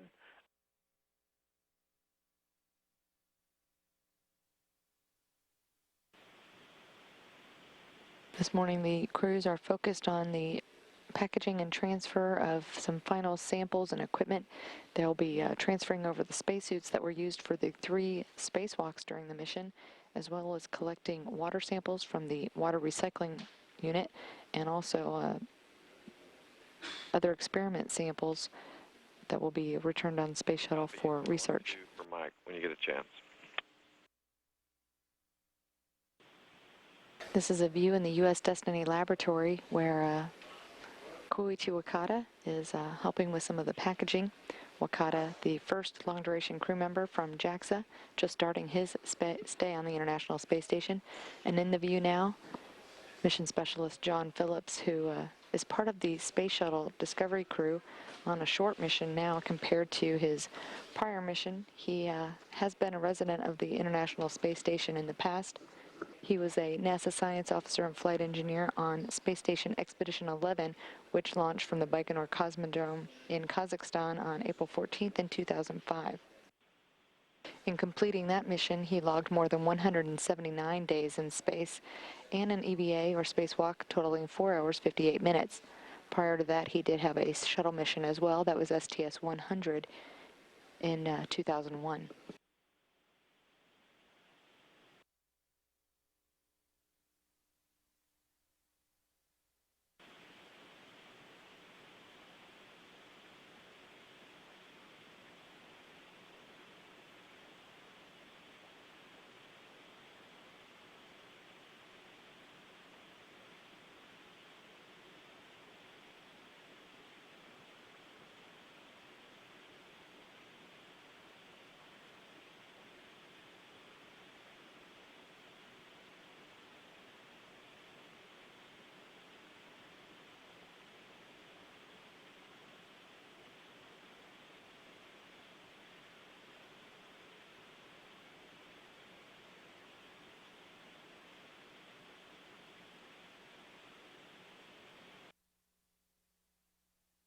The crew is collecting water samples, approximately 4 samples that have now run through the water recycling system now that the new distillation assembly was installed during this mission. They'll be returning that for analysis by specialists here at the Johnson Space Center, ensuring that that water is been processed correctly and will be drinkable and usable before they expand the crew to 6 people.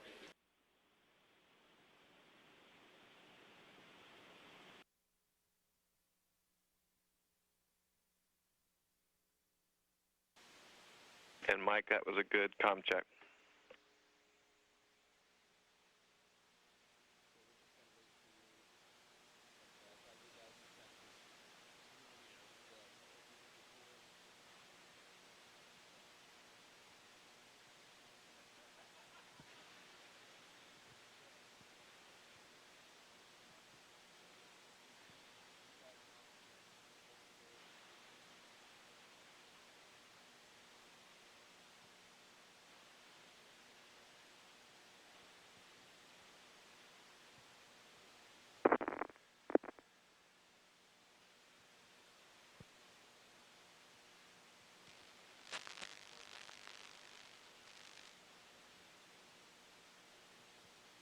Well, Brew, I'd like to say thanks to you and your crew for an outstanding mission. You made the space station much better than it was before. You gave us more power, symmetry, which is not to be underrated, and you gave us a new crew member.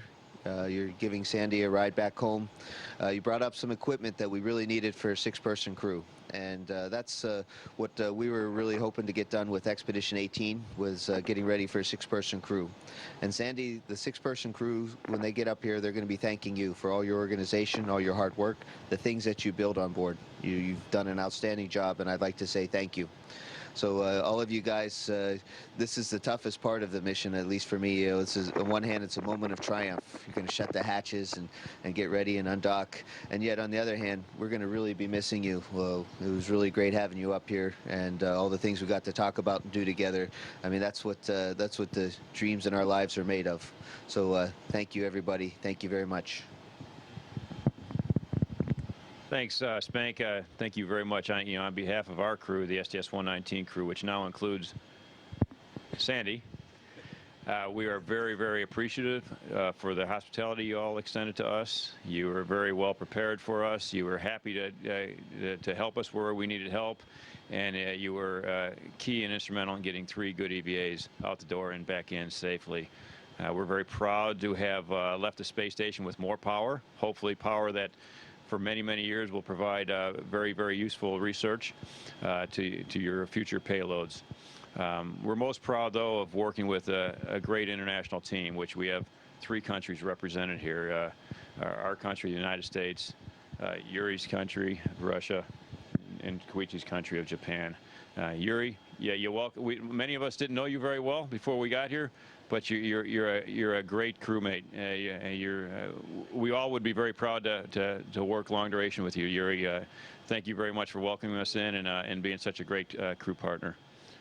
And Koich, it's going to be tough to leave you, but you're a great member of STS-119.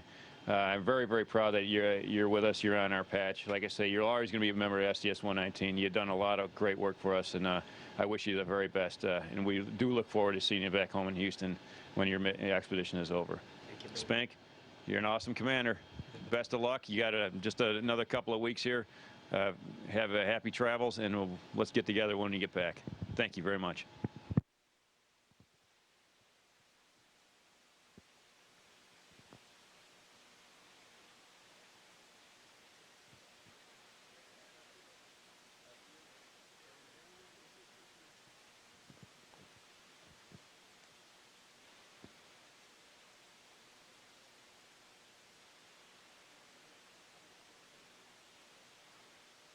This is Mission Control Houston. You're watching as the two crews, the International Space Station Expedition 18 crew, now complete with their new flight engineer, Japanese astronaut Koichi Wakata, the Space Shuttle Discovery crew, giving some hugs and preparing to take Sandy Magnus home after she's wrapping up her long-duration stay, now after 134 days in space. She arrived on the last Space Shuttle mission, STS-126, in November, and has spent 129 days on the International Space Station.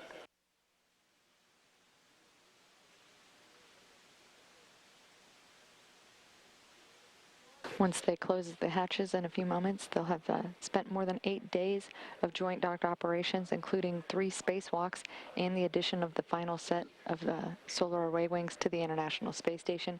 As you heard, the commanders there reflecting on the new symmetry of the International Space Station, complete with its final truss segment and final pair of power-generating wings.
Physical separation. Houston and Alpha, physical separation. Alpha copies. That call from Discovery's crew marks the official undocking at 2:53 p.m. Central Time. That's 9 days, 20 hours, and 10 minutes into Discovery's mission. It's been a total of 7 days, 22 hours, and 34 minutes docked to the International Space Station.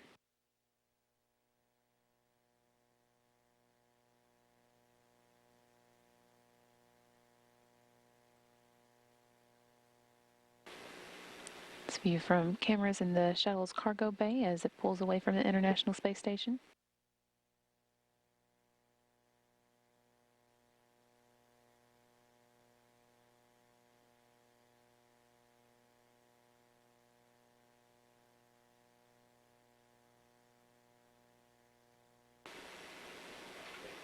Space Shuttle Discovery about 216 miles above the Indian Ocean at the moment.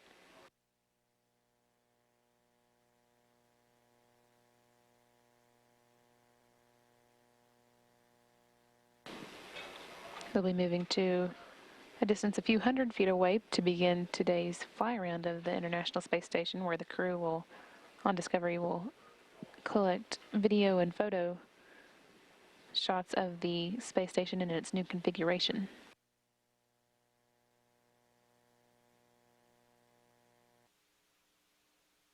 And Discovery Alpha, Godspeed. Thanks for making us symmetrical, giving us full power, and all the other wonderful things you did for us. You did a great work. Come again. Thanks for the great work as well, Alpha. Have a good one. We'll see you on the ground in about a month.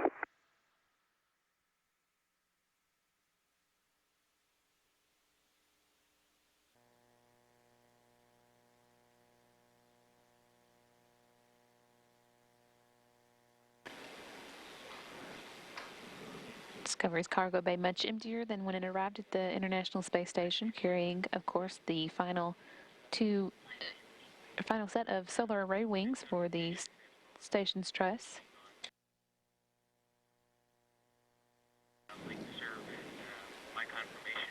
Those were installed on Discovery's Flight Day 5 by spacewalkers Steve Swanson and Ricky Arnold,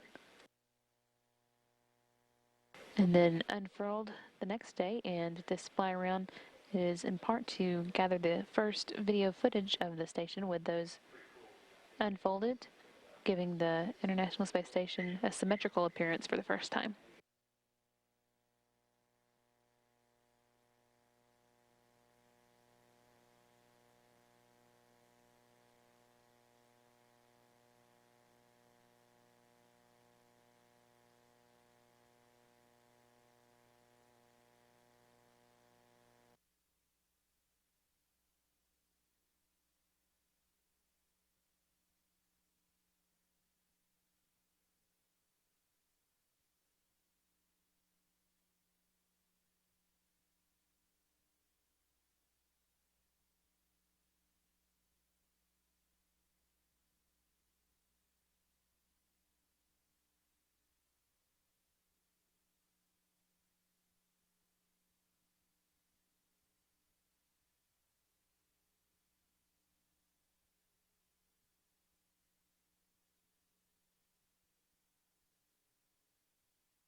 close-up view here of the grapple fixture that will be used by the Space Shuttle's robotic arm tomorrow to pick up its orbiter boom sensor system for the final inspection of the shuttle's heat shield, coming from cameras inside Discovery's cargo bay.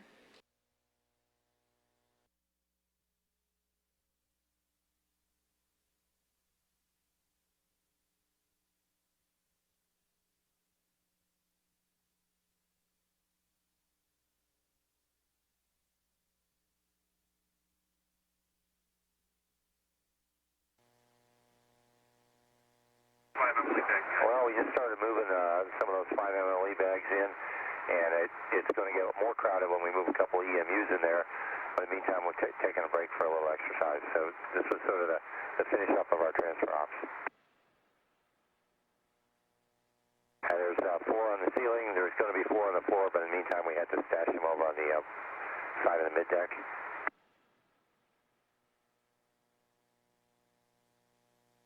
And of course, this morning I packed up and moved over to the shuttle. I moved a few things early, but the final move was this morning, and it was a very strange feeling to leave my home for 4 months and head over to the shuttle, but I'm happy to be here and be on my way home.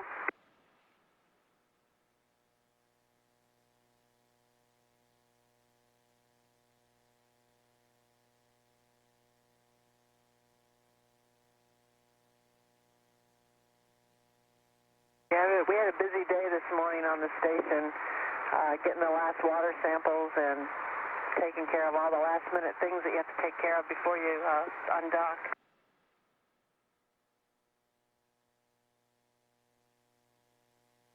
There's Space Station Commander Mike Fink chasing me around out of his station for stealing one of his cameras or something, I'm not sure.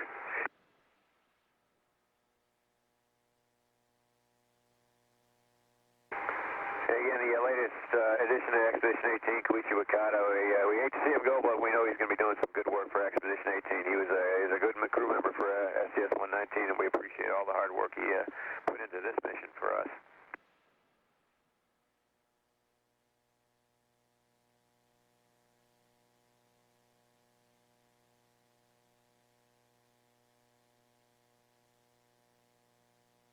And as part of the transfer, we had to get the EMUs over to Shuttle. So we put them first into the mid-deck so we could close the hatch, and then after the hatches were all closed, we put them back in the airlock.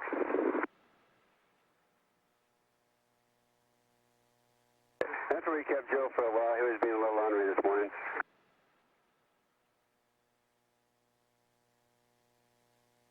This is Brew and I bringing in the other spacesuit that we're bringing back. We brought 2 sets up the station with us, used them, and then kind of reconfigured a way for us to swap out hardware and keep good material up at the space station working when those guys go out to do a stage EVA.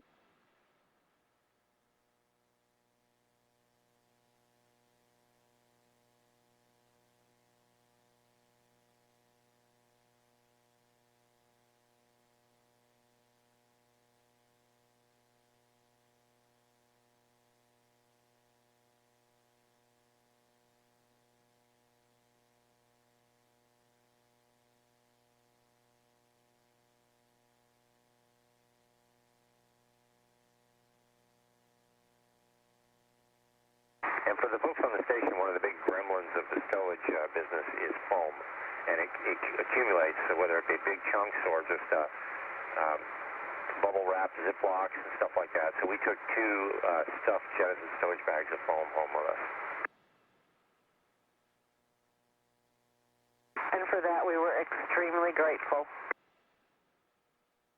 And Koichi this morning did some water sampling. As you know, the distillation assembly came up with 119, and we installed it, got it running, and Mike had dumped some urine into the system for processing that we had stored from some of the tanks we use in the Russian toilet, and Koichi was taking samples of the processed urine, working very busily while I was continuing to pack up and get ready to go. The test where I lived, there was sort of my crew quarters and my office and my little home while I was on board.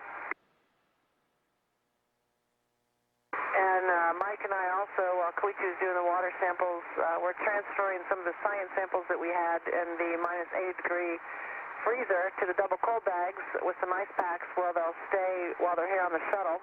And the ice packs and the double cold bags keep the specimens good. This is a time-critical procedure. We have to get in and out of the minus 80-degree freezer quickly so we don't ruin any other samples in the minus 80-degree freezer. And so it has to be highly coordinated, and it can be a little tricky, of course, because things like to float around on you.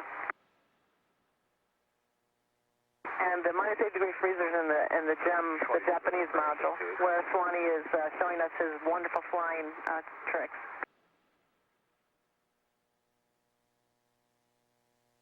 Okay, we had the formal farewell on in Note 2 of the space station.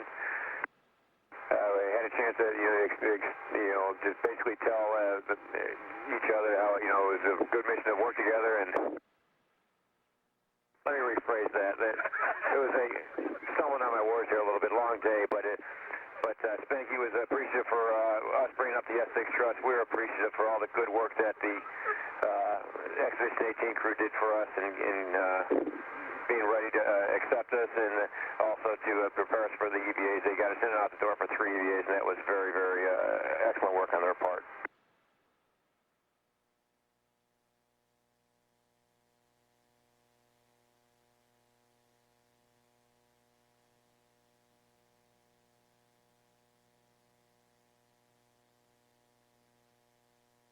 Okay, after the farewells, it was time to then break down the connections in between the orbiter and the International Space Station. Here's the Anaconda duct, as we call it, the mid-deck duct, and we had to pull that out. This is a duct that actually sucks the CO2 out of, or the air out of the orbiter and brings it back in towards the seizure for processing.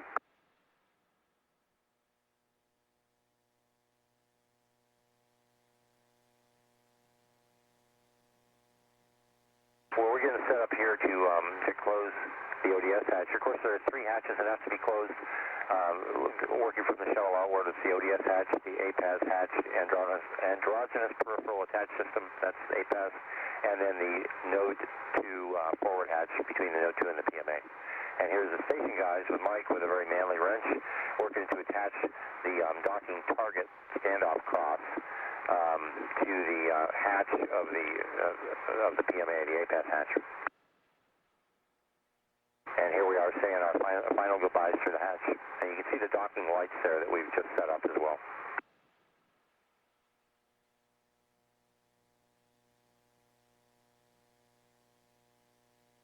And here's Brew closing the ODS hatch from the shuttle side. And we can still see them through the porthole in the hatch there, but basically we're separate at this point. So as we get ready to undock, Brew and I are sitting up. Brew's in the commander seat, I'm in the pilot seat, and we're walking through procedures, getting Tony all prepared for him to do the actual undock and the fly around.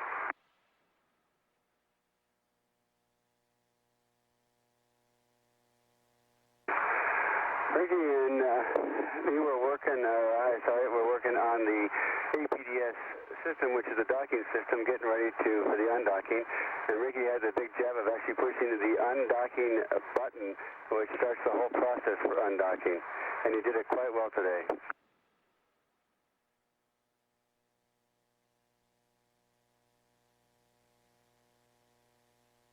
As John, my job was to handle some of the rendezvous tools that provide range and range rate, for example, TCS, handheld laser, and the RPOP program.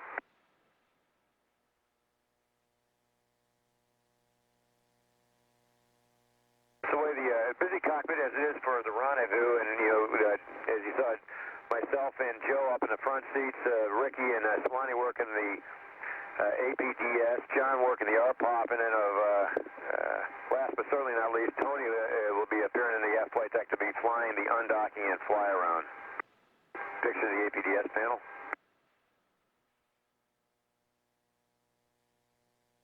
There's Ricky. Kicks it off, and 2 minutes and 20 seconds later we were undocked.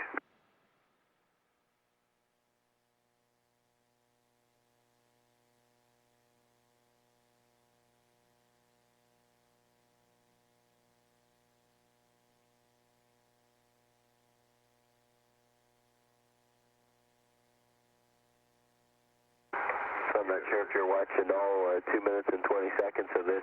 There won't be much happening before then, but then we're looking out the back windows of the Space Shuttle flight deck, and you'll see the shuttle and station undock here in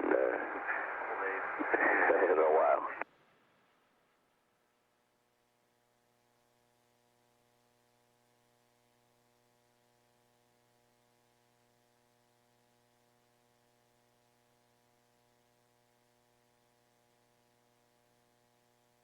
This last is 2 minutes and 20 seconds, as we said, but we're going to pause it here in case you need to get any more of the detail.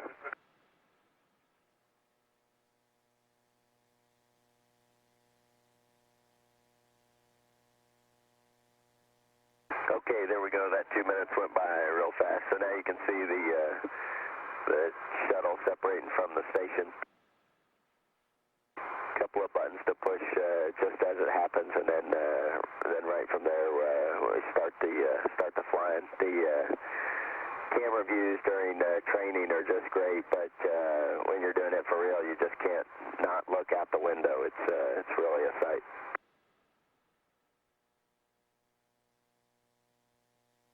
So what Tony's going to do here, he's going to back it out to about 450 feet on what we call the V-bar in the positive velocity direction for the International Space Station, and then he's going to begin his fly around, complete 360, mapping allowing the photo guys to map the International Space Station from every angle as we go around and make a 360-degree path around the International Space Station. We backed out in, as you can see, at nighttime when Tony got out to about 300 feet on the V-bar. The sun came up and provided just some spectacular views of the ISS, and we maintained daytime through our entire fly around until just prior to completing that 360-degree lap.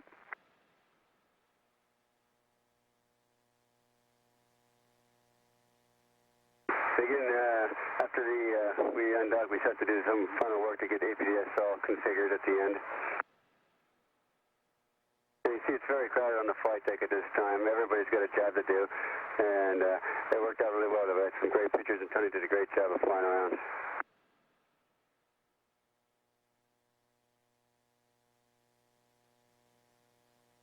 All right, well, that's the video of what it looked like inside. I think some folks we sent down some high def what it looked like from the camera. You can see just to the right of me, we've got a camera mounted up in the window, and that was really the spectacular view. So we sent that down first, and now that that's already down, I guess we decided to show you what it looked like on the inside.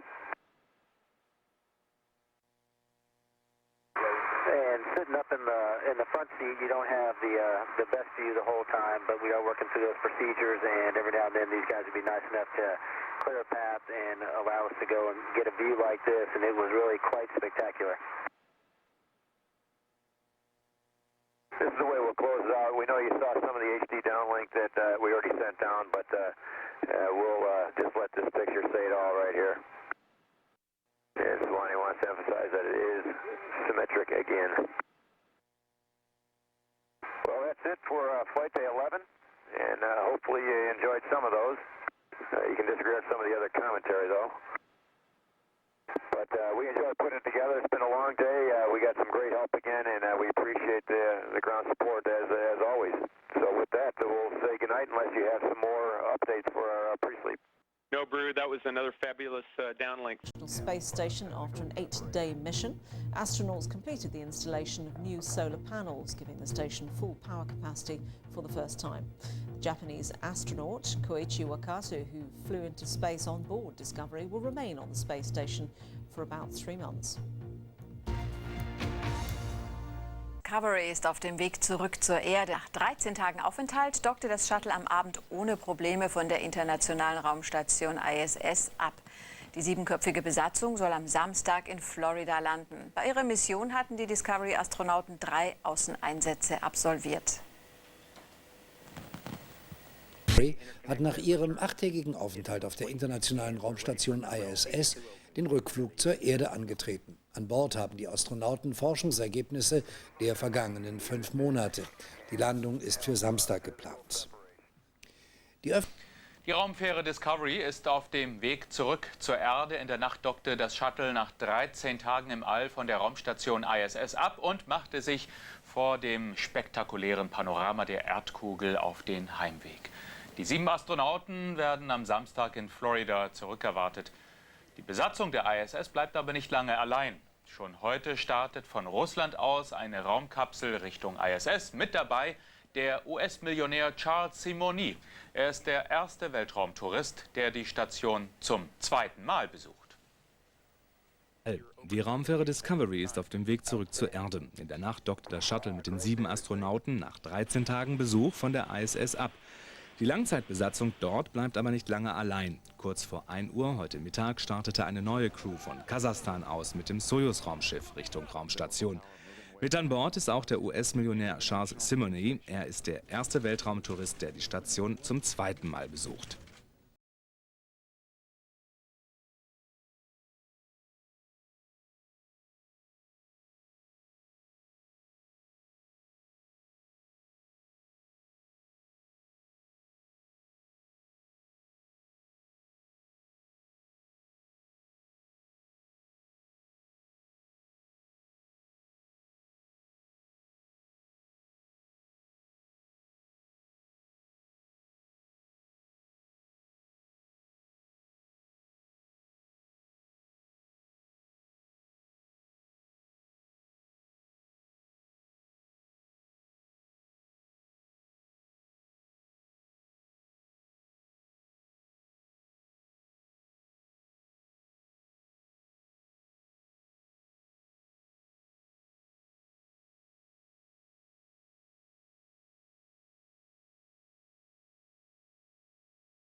Good morning, Discovery, and a special good morning this morning for Joe.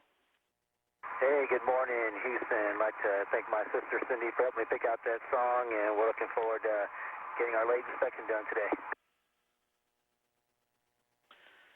Sounds great, Joe.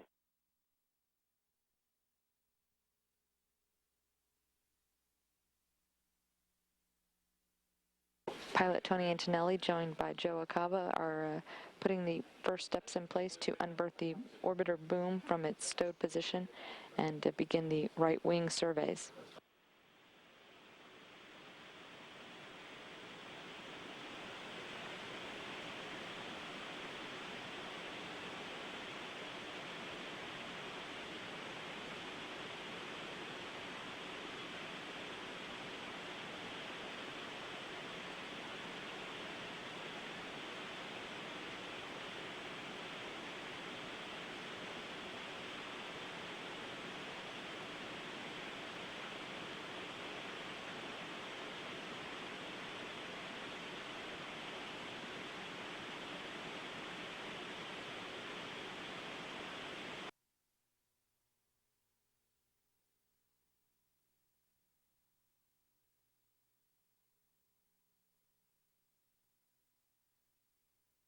The big task of this day is the survey of the thermal protection system, and that's just kicking off. The crew reporting that they have grappled with that orbiter boom and will now be positioning it out of the payload bay and beginning with the right wing surveys.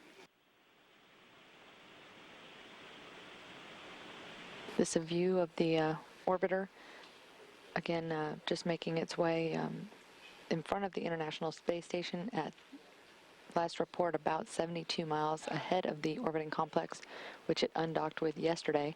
The two vehicles just making their way over the southern Atlantic Ocean on a track that will take them over Africa, specifically Mali and Algeria. This is a view in the International Space Shuttle Flight Control Room, rather. The team here focused on overseeing the activities starting for the inspection that will take up most of the crew day.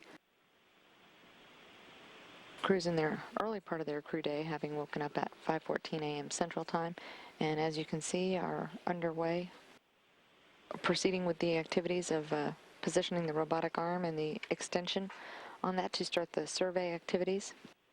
This is sequential still video, but as you can see, the orbiter boom sensor system now removed from its stowed position and being maneuvered by pilot Tony Antonelli and Joe Acaba as they continue to check that out before starting the starboard wing survey.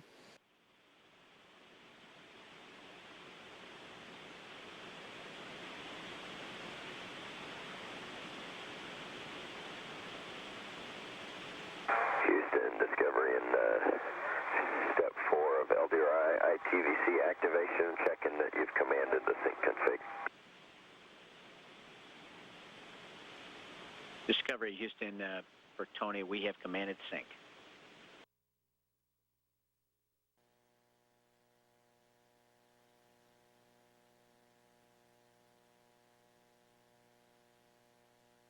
This is Mission Control Houston. As you can see, the inspection activity now underway. This is a view from the cameras at the end of the orbiter boom sensor system, starting with the right wing of the Space Shuttle Discovery.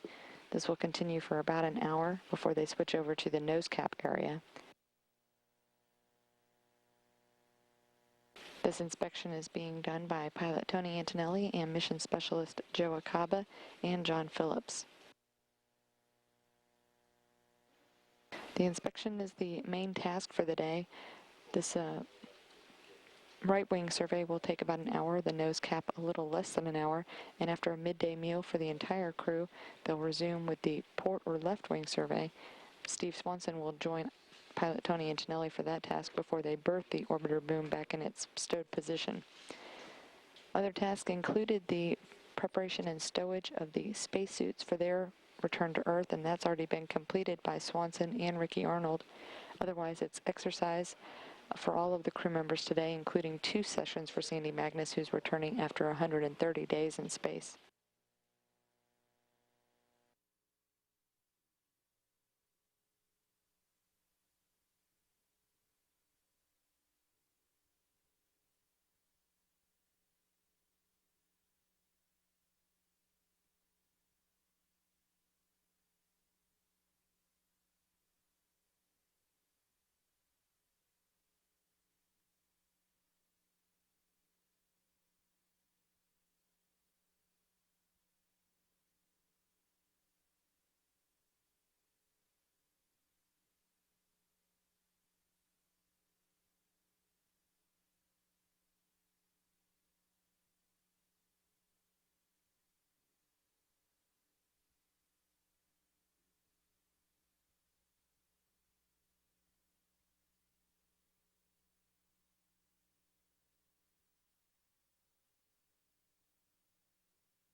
This is a close-up view of the nose cap of Space Shuttle Discovery. They're in the early part of the survey of that area of the orbiter, part of today's inspection activity, which is a routine task at the end of the shuttle mission, a chance to inspect all the wing leading edges and nose cap to ensure there hasn't been any damage during the docked phase of the mission. They've already completed the starboard or right wing, now in the nose cap survey. After that's complete, all of the shuttle crew members will join for a midday meal. Then they'll wrap up the afternoon with a port or left wing survey. All that being done by the Space Shuttle's robotic arm with the orbiter boom sensor system, which is a 50-foot long extension at the end of that robotic arm with some special sensors and cameras at the end. All of that imagery is being downlinked real time to engineers at the Johnson Space Center, where they will review it in detail to ensure that the critical thermal protection system is in good shape for re-entry planned for Saturday.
Discovery's crew is almost finished with their survey of the shuttle's heat shield today. They'll be wrapping up pretty soon, and afterwards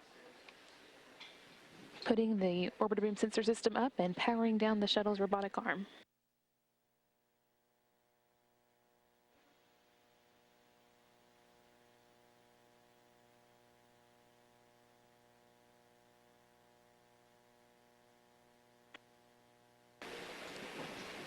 The robotic arm at this time is being controlled by Commander Lee Archambault and Mission Specialist Steve Swanson, along with pilot Tony Antonelli.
You can see here the latches along the sill of the shuttle's cargo bay that are used to hold the orbiter boom sensor system and also the shuttle's robotic arm when it's not in use. Once the orbiter boom sensor system has been put away, the crew will be also powering down the robotic arm for the night.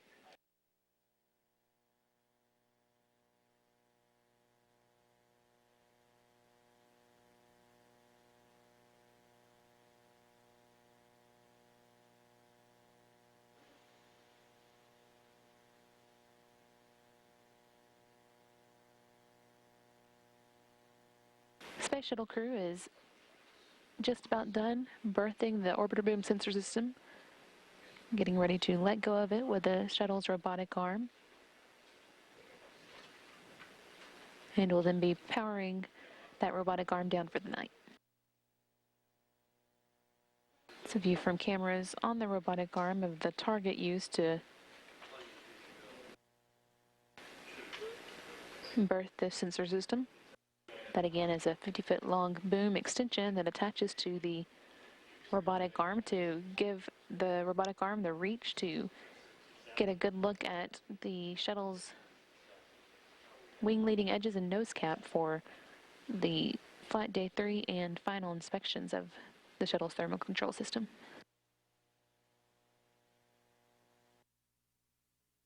And now this view from the station's robotic arm as it lets go of the orbiter boom sensor system.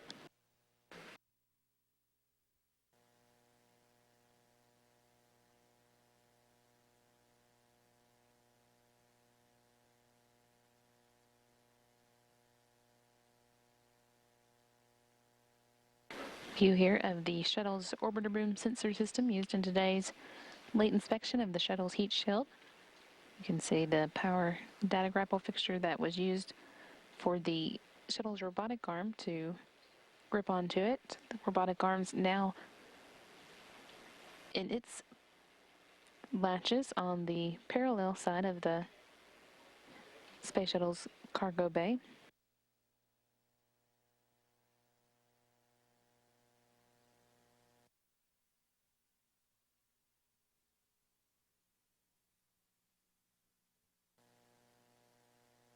Houston, how do you see this?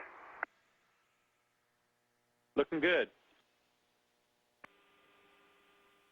And John and I were doing some troubleshooting with the Glacier payload this morning, and hopefully it'll turn out to be okay. It looks like it's holding temperature all right. This is an important payload. It's bringing back all of our science, or a lot of our science from the space station, and we definitely don't want to lose it. We worked with the ground on that. Yeah, this morning we had a little time to look out the window. Everyone enjoyed it a whole lot. Got a few pictures taken and had a good time. Got my second from last workout in today. Unfortunately, it was on ARUT, but we weren't able to sneak that off a station. Mike was checking the items at the door when we left. Yeah, Tony and I spent a good chunk of the day working on our late inspection, so had a chance to fly the arm one last time to go grapple the boom, and we sent all that data down. I know people are working hard right now, making sure we're safe when we come home. This is me getting to do the job that Joe did for me on Flight Day 2. I'm kind of running the checklist while he's flying the arm and grappling the boom. Oh, we just got a nice shot of Tony. This is when the boom's at its closest point on the starboard survey.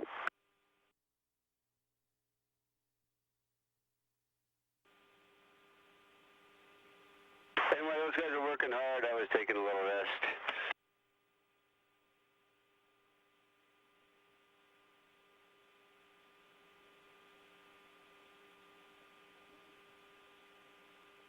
Okay, for the final survey on the port side, I was the R2 for Tony's R1, and Swanee jumped up as R3. It's nice finally to get this last survey in, and it was great to see Tony and Joe birth the Vobis right quick. So Koichi put the boom away on Flight Day 2, and he set the bar pretty high. I was lucky enough to put it away with not too many problems on this flight day, but Koichi really put the pressure on.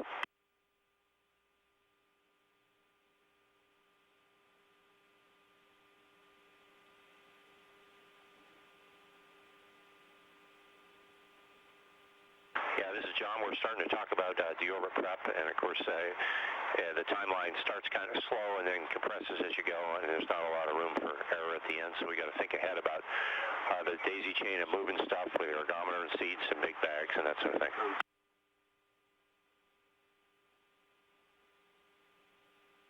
And for the first time ever on Flight Day Highlights, we have sound on the L-1 comm checks.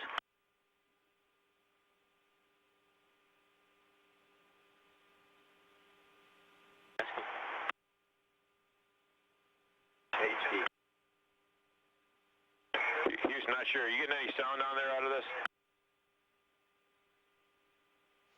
That's negative. Yeah, I didn't think so. We a little technical difficulty. We finally included sound here, and we wanted to get Joe's booming voice going out on the White Sands comm check.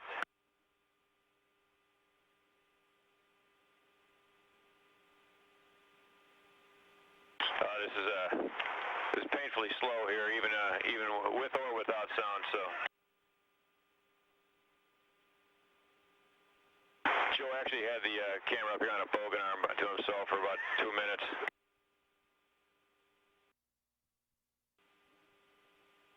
Since I had a lot of time on my schedule today, I spent a lot with cameras, taking pictures of the activities inside, and of course, a lot of the pictures of our beautiful Earth as we were floating above it. Okay, this is our, luckily for you, this is our last Flight Day Highlights. Of course, tomorrow night we're still in the KU, so this won't be a player. And we just wanted to, number one, thank you for the great work that you've done for the last couple of weeks, as well as several months out in front and preparing for this mission. You've been a phenomenal team to work with. We're very, very thankful that we've had you for our support on Orbit 2. And we are most thankful for you gutting out these Flight Day Highlights for the last 10 or 12 days. So for that, we're most appreciative. And we wanted to come on live and just say goodbye to everybody, and we'll see you on the ground in a couple of weeks. Well, Brew, you and your crew have drawn a great following around NASA Circle. obstacles, the country, and probably the world. Looking forward to your highlights. It's been a real pleasure for us. It's been an honor to serve, and on behalf of all the shuttle teams and the station teams, for that matter, it's been an honor to serve you. Well, thanks very much, and we appreciate that, and we're looking forward to coming to work tomorrow and doing another good job with the support of the entry team as well as you guys in the evening, and we won't forget our Orbit 3 team. We know those folks put in a lot of hard work, and they've had some bad hours on this flight. We know that, and we appreciate that. So thanks a lot.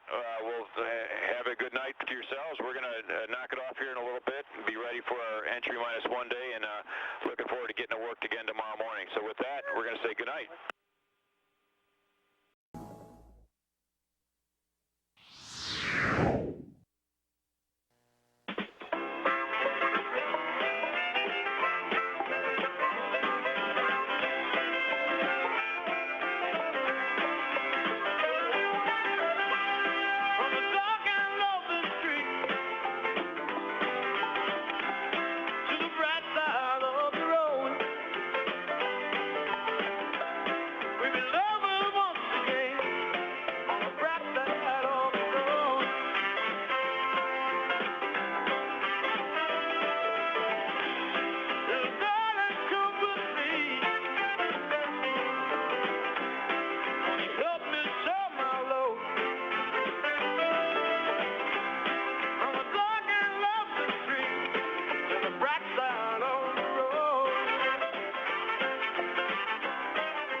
Good morning, Discovery, and a special good morning for Ricky.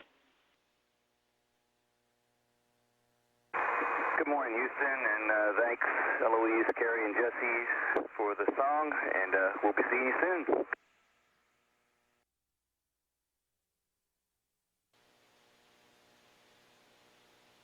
This is Mission Control, Houston. Here in the flight control room, the entry team is setting up for the first major activity for the crew of Discovery. The 7 astronauts aboard Discovery will begin the cabin stow procedures and then watch over the flight control system checkout. The camera views you see are of the port and starboard or right and left wings, looking at the back end of each of those wings at the elevons that are used once the orbiter falls back into the atmosphere. Some steps ahead of the flight control systems checkout, which requires the activation of one of the auxiliary power units for a short period of time. That APU actually is used to pressurize the hydraulic system aboard the orbiter. The APU of choice of the 3 aboard Discovery today will be APU-1. Only one is required for the pressurization of the hydraulic system, and that will allow Commander Lee Archambault and pilot Tony Antonelli, along with flight engineer Steve Swanson, to run through a complete checkout of these flight control systems, as they are required for flying Discovery as an airplane after it falls back into the atmosphere. These surfaces are used to guide Discovery back to its landing at the Kennedy Space Center, which is planned for Saturday afternoon. Houston, Discovery ready for APU start for number 1. Discovery, Houston, you are go to start APU number 1. Okay, Discovery copy, thanks. We'll put that in work. Step 3. We're with you in step 3.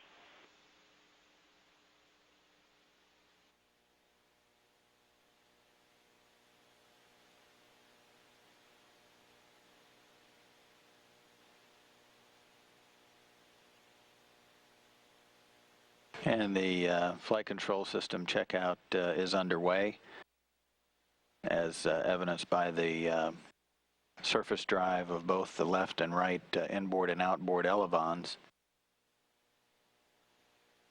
A typical added procedure during flight control system checkout is for at least one other crew member to be documenting from the aft flight deck windows. Mission Specialist Ricky Arnold is watching out the windows during this the drive test of the movable surfaces on Discovery's left and right wings and up on the tail. This to document what is typically seen as any minor debris that comes off, sometimes residual ice that actually is on the vehicle.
Looking into the business end of the orbiter boom sensor system, the sensor package on the end of that boom along the right sill of the orbiter's payload bay. This looking forward.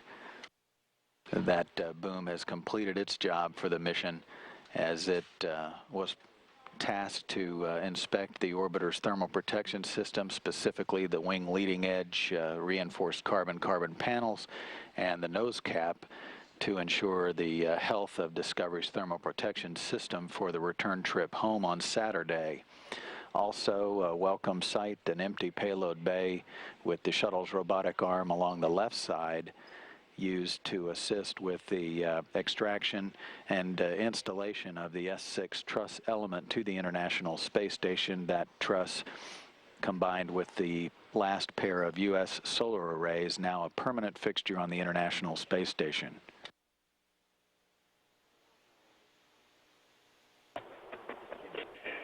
Discovery, this is Punahou School. How do you hear me? Sandy, what advancements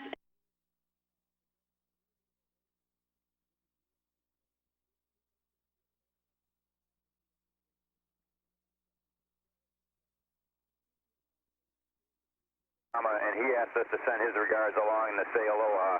So with that, we'll sign off and wish you very well, and we hope that you enjoyed this as much as we enjoyed being here.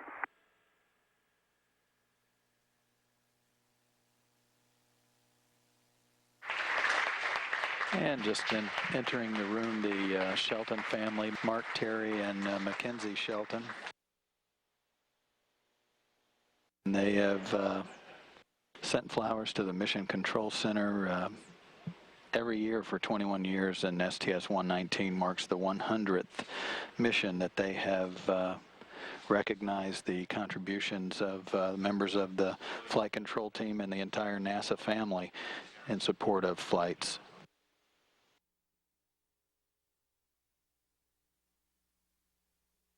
Well, the crew of Space Shuttle Discovery would like to give a warm welcome, extend a warm welcome to the Shelton family to the Mission Control Center today.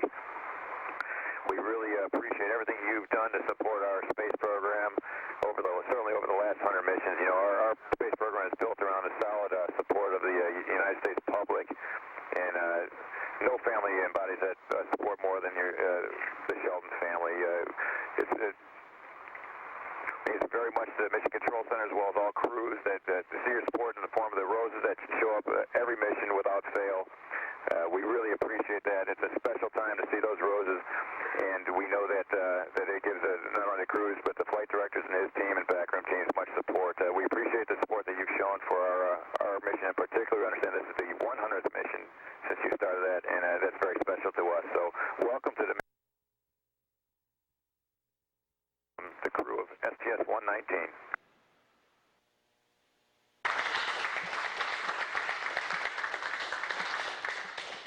Discovery Houston, the Shelton family heard every word, and they're smiling, and thanks very much for sharing with us this special day.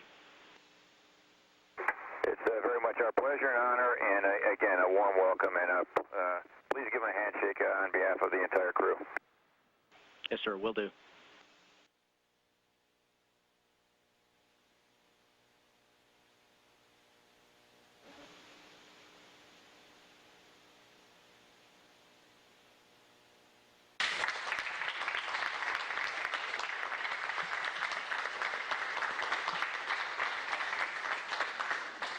And Mark Shelton, with his family, on behalf of his family, addressing the entry team here in Flight Control Room for the Space Shuttle, basically thanking everyone for the visit, bringing them here, allowing them to come into the room, and also expressing their gratitude for the contributions the team and everyone that supports the team makes to the space program.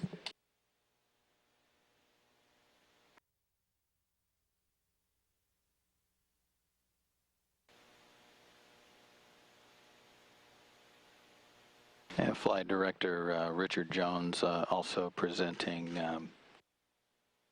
each family member with a patch for the representing the STS-119 logo.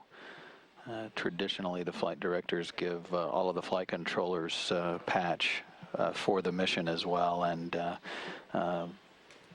considering the Shelton family a member of the team and presenting each one, Mark, Terry, and Mackenzie with a patch from the mission as well. Again, this is the 100th mission that the Shelton family, Mark, Terry, and Mackenzie have sent flowers to the control center